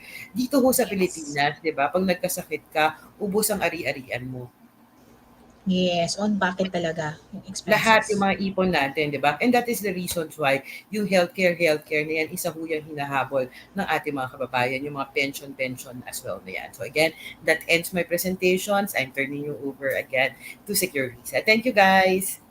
Thank you, Miss Lovey. So may mga nagtanong dito kay na Miss Lovey about taking IELTS. Meron ba kayong parang waiver for IELTS requirement sa mga schools? Ang bonggang-bongga sa amin, sa lahat ng school namin, we don't require IELTS.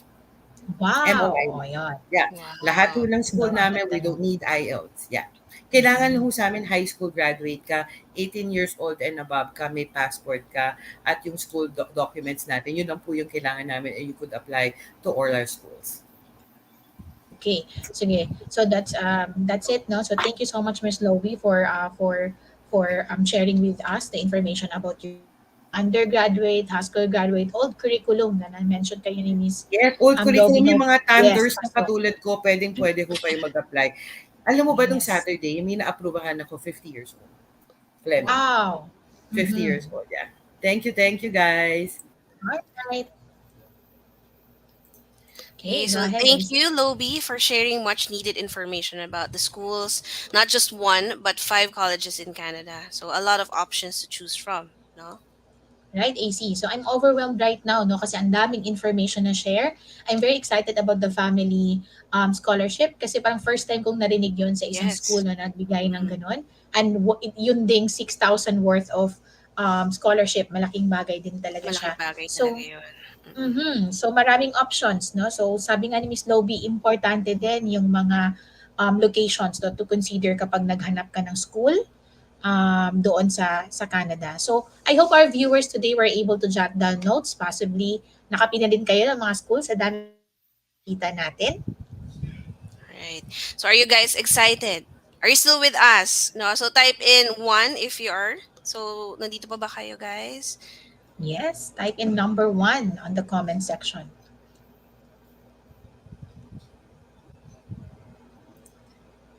Okay. Yung mga Yan, ibang dami na questions na naman. hindi natin na-entertain, ito the best, no, to book a course, which is later i-discuss namin ni AC, how to connect with us. And of course, Mm-mm. on top of that, you can also send us an email at info@securevisa.com if you have inquiries. Kasi baka meron tayong mga hindi nadaanan kanina. Wow. So thank you, Rex, Jinky, Reina, Sheila, no? Number 1, sabi nila AC. Yan, Okay, madami na now nakuha. let's move forward with our discussion. Now it's the time for us to discuss about the study permit financial requirements. No? So usually isa to sa mga bottleneck ng mga Mm-mm. students natin. No? There are two major that you need to prepare in order to make this happen. So take note, I use the word investment because the money that you're going to spend will have a huge return to you in the future. At pinakita naman kayo ni Miss Loby, no? Kung magkano yung possible na while you are studying or lalo na kapag tapos ka ng mag-aral, no, while holding the post-graduation work permit. So let's start. All right. So first investment is the school tuition fee, and your second investment is the evidence of funds, or others call it show money. No? So for the tuition fee requirement, kindly note that the fee payment method differs from university to university and as per the course you opt for. So iba-iba ang fees per program and level of your qualification. So depende yan sa budget nyo at sa mapipili ninyong school. So in this case, I can't tell you the exact tuition fee, but I can share with you the fee range later. Okay. So, all right. So now let's move on to the evidence of funds. So Canada requires you to show proof that you can support yourself while studying. You you need to convince the immigration officer that you are capable to live comfortably in Canada while studying, most especially if you are bringing your family with you. So Yes. there are other agencies that will tell you that will tell you that this is just for a show.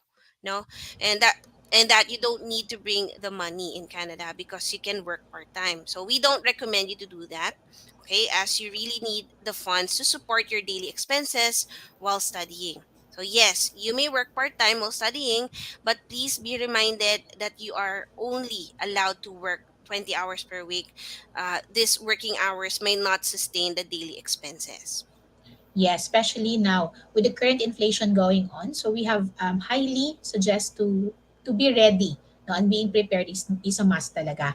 Having a direct access or bringing your evidence of fund is a smart thing to do. That's the reason why we don't call this show money. So for those who are asking, do I need to have these funds ready before I start my student application? So depende ito sa inyo. No? So you may start completing your documents while saving up or preparing your funds. And for those who already have the funds, then no, that's good. All right? Mas mapapabilis ang takbo ng iyong application. So there's no waiting time for you. Okay, so we have clients who took a year or 2 years, no, bago sila makapunta sa Canada dahil nag-iipon pa sila. But they know the importance of getting ahead. They signed up with us, got our services habang nag-iipon. No? So meron din naman kaming client na ready na ang kanilang funds and in 6 months lang, no, na-process na namin ang kanilang visas. So the message is best to start ahead. Okay, so that's the best decision that you can do. All clear? All right. So now, how many of you here want to bring their family while studying? Also, for singles, you don't have to worry. You are still eligible to study. I just want to get the attention of our viewers who are married or with partners. No? So the reason why I'm asking is that I want you to prepare the funds na kakailanganin ninyo. So please listen carefully. Yan. Okay. Now, how much do you need as an evidence of funds? So I'm showing with you right now the standard minimum required evidence funds, and this is based on the Canadian Immigration website. The estimated foreign exchange rate na ginamit natin dito is 1 Canadian dollar to 41 pesos conversion rate. Please note, actual foreign exchange rate may varies, no, by the time you move to Canada. For student, you need at least 10,000 Canadian dollars or 410,000 pesos for 12 months or 1 year. Again, take note, this is only for 1 year, regardless if you will bring your family or not. Again, we highly recommend that you study for a 2 years program to acquire a 3 years duration of post-graduation work permit. So for 2 year study, you need to double the requirement to 20,000 Canadian dollars or 820,000 pesos. Now, if you're bringing your partner, okay, the partner will need to present additional funds of 4,000 Canadian dollar per year or 164,000 pesos rather. Double that again for 2 years if 2 years ang duration ng pag-aaral mo. If you're also planning to bring your dependent children while studying, for each dependent regardless of age, the required evidence of funds is at least 3,000 Canadian dollars or 123,000 pesos per year. Double that funds for 2 years duration of study ng student. All right, so this is Right? a combination of the tuition fee and evidence of funds. Now, please note that this computation is based on the lowest tuition fee of a 2 year program. Again, if you enroll in a 2 year program, this will give you a 3 years post graduation work permit. Okay, so it will give you enough time to build your CRS score in express entry and eventually increase your chance to be able to apply for permanent residence visa. Okay, so a huge advantage compared to a 1 year program with a 1 year post graduation work visa. Also, I want to remind everyone that the total funds that you see in your screen may change depending on your tuition fee. Okay, so the higher the tuition fee, the higher the total funds that you need to present to Canada Immigration. Again, this computation is based on the lowest tuition fee of 2 years program. So let's start with the solo student. Meaning, solo, walang kasama pagpunta sa Canada. So the total estimated funds you need for 2 years of stay in Canada is 40,000 Canadian dollars or estimated around 1.64 million pesos. Okay. For a student naman, may kasamang partner or spouse. Okay. So the evidence of funds for 2 years of stay, Ito, kailangan pakita ay nasa 28,000 Canadian dollars. Okay, so if you add the lowest tuition fee of 20,000 Canadian dollars, the total funds you need to present is around 48,000 Canadian dollars, or estimated around 1.97 million pesos.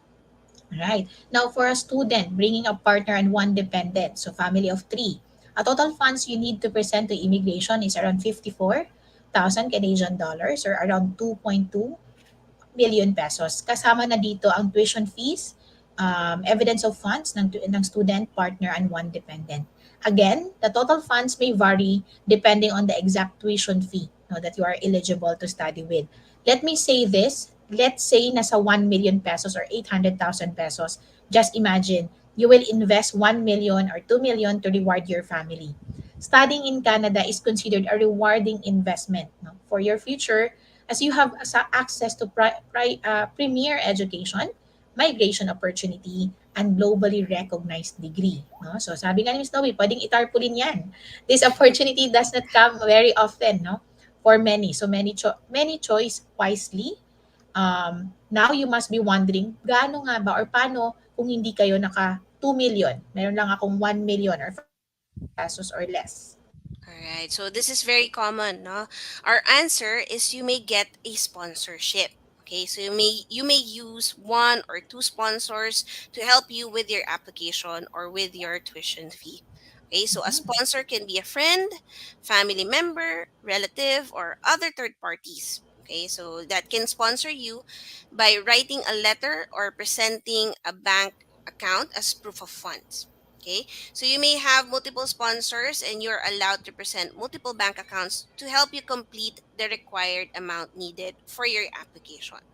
Right? So here are the things that you need to understand when using a sponsor. So number 1, your sponsor are not required to a resident to be a resident of Canada. So they can be residents of any country. Okay. Next, your sponsor can be your parents, family, and relatives, as long as you have proof of relationship. Third, no? So your sponsor must be willing to provide funds that is legit and verifiable. Fourth, sponsors are required to show bank statements and other verifiable documents. And lastly, the funds of the sponsor are not required to be deposited in your account unless it's donated to you. Okay? So some might ask then kung pwede bang mag-loan sa bank. Alright, so according to our immigration experts, as long as makikita nila na you are continuously paying and in good credit standing, wala naman magiging problema dito. Alright, so let me share with you the clients who applied their student permit application with sponsors. Right. So here's one of the successful clients of Secure Visa. We were able to enroll her to Seoul College. Here, her course is Business Management Postgraduate Certificate. This is a 2-year course. Client mo siya, right, AC? Si Yes, si Fatima? Fatima. Ah. Oo. We guided her on her study visa application, and since her fund is not enough, no, so she used her parents and brother as a sponsor. With the help of Secure Visa immigration experts, of course, she was able to get the visa approval. Alright. So, Faye is a student at Fanshawe College taking up early childhood, no? So, post-secondary diploma with a 2-year duration. So, she submitted just enough funds to cover her tuition fee and evidence of funds. She is married with kids, but she opted to leave first at mauna sa Canada. So, because she said na hindi niya kaya mag-present ng evidence of funds para sa anak niya at asawa, kaya pinili na lang niyang mauna at susunod na lang ang pamilya niya after a year niyang mag-aral. Ganun din, she need a sponsor kahit mag-isa muna siyang pupunta ng Canada. So her parents donated funds for her, and of course Faye also have ipon, no? So meron din siyang savings, so she used her own bank statements as well. So this shows na kahit may sponsors ka, you still need to provide proof, no? Also, you have a chance to study in Canada. Wow, okay. So let us now discuss the different types of documents you may present to prove that you have enough funds, AC, on your bank account. So what documents you can present to prove that you have enough money or evidence of funds that you are capable to pay the remaining tuition fee balance You may present your bank certificates, bank statements if you are employed, certificate of employment, and payslips are documents to be presented as your evidence of funds as well. Stocks and investment can be your support to this. Of course, you are also of course, you also need to prepare other fees aside from paying your tuition fee. You need to think of the course for the medical fee, biometrics fee, and immigration fees and acquiring NBI clearance. Kasi isa din to sa requirement, no? Kasi kailangan within yung character issues, no? So, kailangan clear tayo doon. Total of this is around 20,000 pesos. Right. So now the question is, are you required to pay your tuition fee right away? So the answer is no. You are not required to pay the whole 2 years of study. So you may only pay the first semester of the first academic year. But please take note, upon submitting your student permit application, you must provide proof to the immigration officer that you are capable of paying the remaining balance of your tuition fee. Right? Right. So you might wonder, no, what will happen to the tuition fee you already paid, and what if your visa application got refused? So if this happens, do not worry. The tuition fee payment you made will not go to waste. Why? No, two things you can do. Number one, if your school start date is near, you can inform the school to defer or move your start date to the next start date. From then, you can reapply your student permit application. Next, number two, you may also choose the refund, but expect that the full payment will not return to you as some schools deduct admin fees. So hope this is clear. Yeah. Okay. But maybe you will ask, no, what if you get refused on your visa application? Would this affect my reapplication? Well, you don't have to worry about this because you may reapply again. But I know how it feels na mabigo sa unang application. We have helped clients na nag-DIY at na-refuse sila sa the first time and decided to hire our team, just like Vivian from Dubai. Ayan. Vivian submitted her application on her own, and on March 17, 2022, she unfortunately got a refusal message from immigration. Then after a month, she called Secure Visa and hired our expertise. By May 31, no, 2022, she got the most rewarding news. Her student permit application is now approved. I am showing you this not to discourage you. This might happen to anyone, but no one. But on the positive side naman, receiving a refusal is not the end of your goal. No, kung meron man dito, same kay Vivian na na-refuse na, no? You can still study, work, and eventually live in Canada later on. You may see declined or refused status as a way for you to correct the previous mistakes or kulang sa application mo. Just like Vivian, hiring our team will thoroughly review and correct her application. Nakuha na rin ni Vivian ang approved visa niya.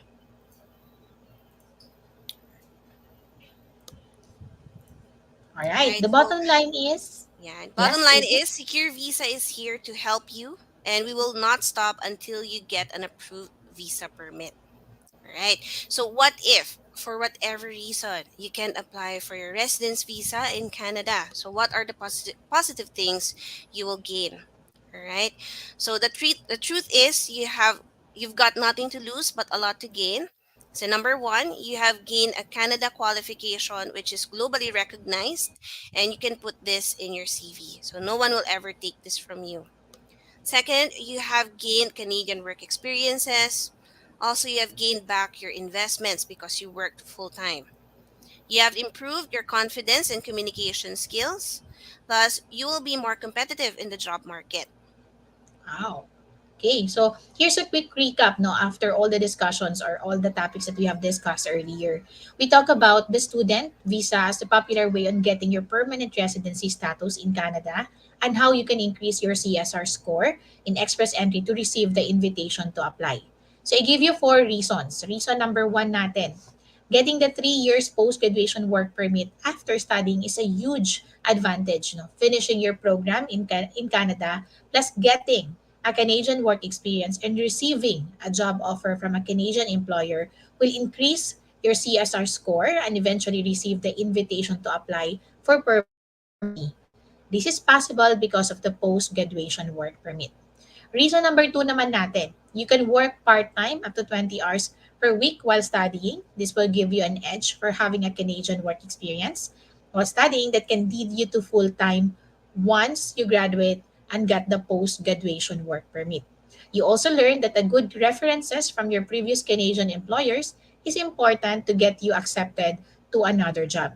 Reason number three natin, you learn that you may bring your partner while studying, even you are married or not married, but living together for at least 1 year plus same-sex partner is acceptable in Canada. You also learn that sometimes your partner can apply for family permanent resident even you are still studying. Plus, bringing your dependent children is also possible. And for our reason number four naman, you learn that student visa is the fastest way for you to stay in Canada. We talk about the basic qualifications of studying in Canada. There are no age limit. May mga nagtanong kanya sa comment box no kung may age limit ba. But you learn that starting as early as now is an advantage. You also learn that by studying in Canada, you will recover the score you lost in age, especially kung medyo age more than 35 years old na tayo. Because of the higher your age, the less score you get in express entry. Many school in Canada waive the English requirement. Kagaya nga ng four colleges na na-feature natin, hindi sila nagre-require ng IELTS. There is no entrance exam. Previous grades usually don't require unless you are a high school graduate. No? You also learn what programs or degree you should study in Canada, and learn that studying for 2 years will give you 3 years post graduation work permit, and also learn the start dates of the school. And lastly, you learn the two major investment involved. No, the evidence of fund, the proof that you can support yourself while studying, and the tuition fee range of 2 years exam. You also learn what are the documents needed to present for the evidence of funds, and of course, you need to choose a sponsor to support you for your show money or evidence of fund requirement. So marami ba kayong natutunan today? Are you glad that you watched this free live video from us? Type in the comment, wow, kung marami kayong natutunan sa live presentation today. Type in wow.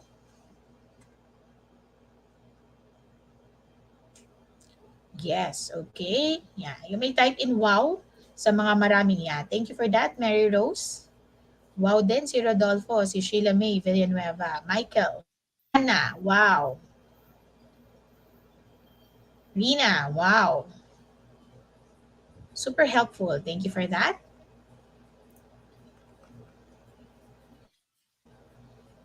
Okay.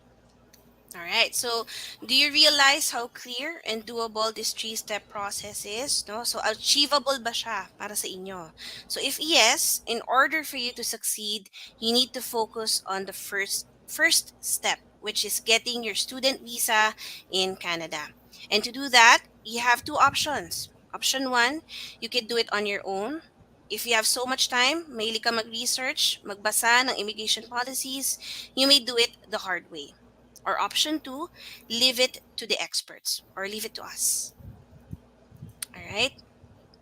All right. And if you choose option 2, there are four things you need to succeed in getting your student visa application approved. Unang-una doon, you need to know the right course for your profile, because choosing the wrong course will get your application refused or might get jeopardize your plan to get your permanent residency in the future. Number two, you need to know how to convince and explain to the immigration officer why you want to study in Canada by writing the best statement of purpose, or yung tinatawag nilang SOP. Your statement of purpose will make or break your visa application. Number three naman, you need a team of experts that will guide you through this correctly. And number four, you must be engaged in a proven stress-free process. A student visa application can be so complicated and time-consuming. Again, especially if you are doing it from the scratch and don't know what you are doing. All right. So if you are confused, got no time, afraid to make mistakes, you want a stress-free process, and you want a team of experts to guide and support you when you get to New Zealand, right? Then I'd like to invite you to book on what we call Clarity video call with us for only $49. So there is a link Yes. in the comment section, or go to securevisa.com/book. Yan yung link to book your clarity call with me for only $49. And I'll be waiting to have a discussion with you. Right. So alam ko right now, sobrang dami niyo pang mga tanong. Kaya namin binibigay ito, no, itong perfect opportunity nito to ask all your questions. And if you are wondering bakit may bayad na $49, well, let me tell you. $49 is just a small amount kung talaga naman interested and serious ka about making your Canada dream come true. Plus, we don't want to waste each other's time. That's why this is also our way to filter those who are really serious to migrate to Canada. Okay, so Yes. by the way, for your peace of mind during our clarity video call, and if we found out that you are not qualified to study in Canada, then we will give your $49 back. No, this is to remove the risk on your side. Okay ba yon? Comment the number one kung okay sa inyo yon. Yes, comment down one, no, kapag okay sa inyo. Nasa comment section din natin yung link for you to book a call, securevisa.com/book. For that. Thank you for that, Mary Rose. Thank you, Michelle, for your response. Michael, for your okay. Yan. So, All right. maraming okay na okay lang sa kanila. Yung small amount na to, no? Alright. Okay, so here's what to expect when you book a clarity video call with us. Okay, so we'll get to know you, your situation, and your migration goals. No? So we'll check the possible level of program, qualification, eligibility, and duration of visas. Okay, Yes, AC. so Kasi diba, question, iba-iba naman yeah, tayo ng circumstances, no? correct. Ibang level Oo, ng iba-iba talaga. qualifications, ibang mga work experiences, so iba-iba. All right. So, questions about family migration. So, we will identify the possible pathway for your family. Okay? So, if, like nga sabi ni Jess, iba-iba rin talaga situations. So, our setup, family setup ng mga Mhm. families. No? Okay? So, we'll also answer all your questions and concerns about financial timeline of your migration plans. If it feels like a good fit and you would like to know more, we can discuss to you how our service can help you further. Yes. And if you're a good fit and you want a stress-free end-to-end service, we have a good program. We have a program called the Secure Student Solution.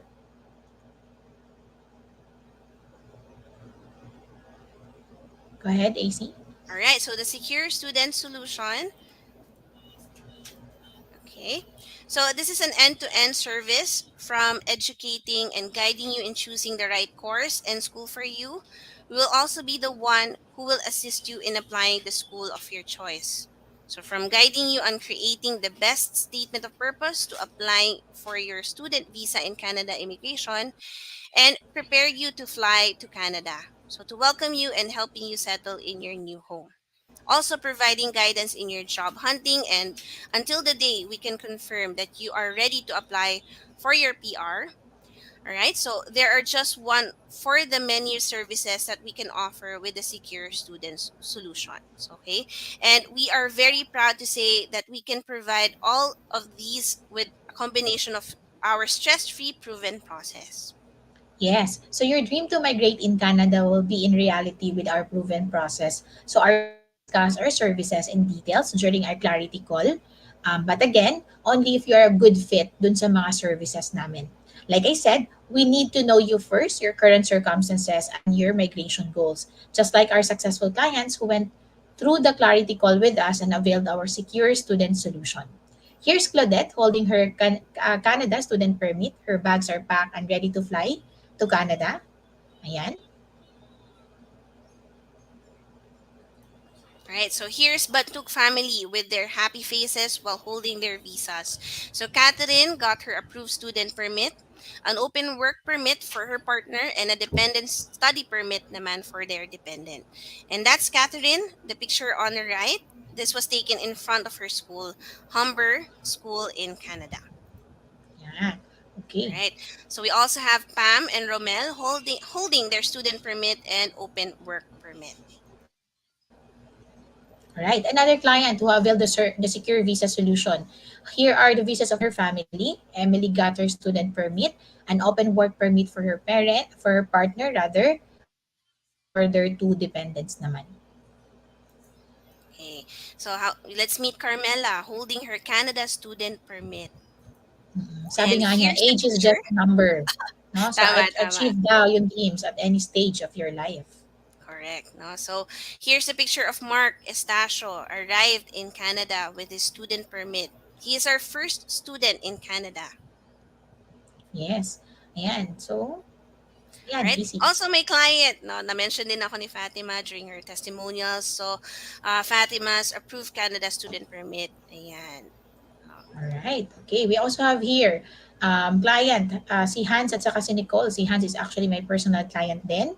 They're approved student permits in Canada. All right. A And couple, here's our Julian couple. and Anne.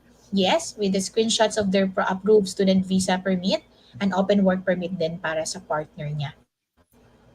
All right. So, here are some more proof that Secure Visa is the real deal and we really can deliver results for you. So, here are some of our client feedbacks. All right. Also, we get hundreds of good feedbacks from our satisfied clients. So we have here, we receive a lot of them on a daily basis. No, so let's you can check this out on our website if you want to see their testimonials. And of course, meron din kami mga video testimonials dun sa mga clients namin who secure their approval and yung pagdating nila, pagsundo sa kanila sa Canada, pagdating nila doon kasi we also offering our extended settlement support, no, just like with what AC na sinasabi ka na, we have an end-to-end Mm-mm. service. If you Tama. want to read some of them, you can browse this web page below this video para at least mabasa ninyo yung mga testimonials nila. All right. So here, of course, click the link in the comment section or go to securevisa.com/book and book your clarity call with us. Again, for your peace of mind and to remove the risk of on your side, no, we will give your $49 back after we found out that you're not qualified to study in Canada during the clarity video call. Right. So after you click the link, you will have to answer a very short pre-qualifying form. So that form is very important, no? That if you did not qualify for it, you won't be able to book your schedule. Okay?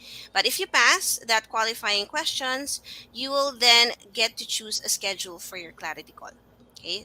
So go ahead, go to securevisa.com/book and we can't wait to have a chat with you and help you achieve your goal to migrate to Canada. Okay, so we are at the end of our presentation. For those of you who are still here, thank you so much.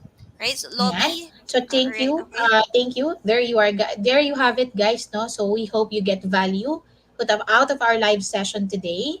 Until our next live. All right. So All see right. you then. See you then. Bye bye. Bye. Thank you.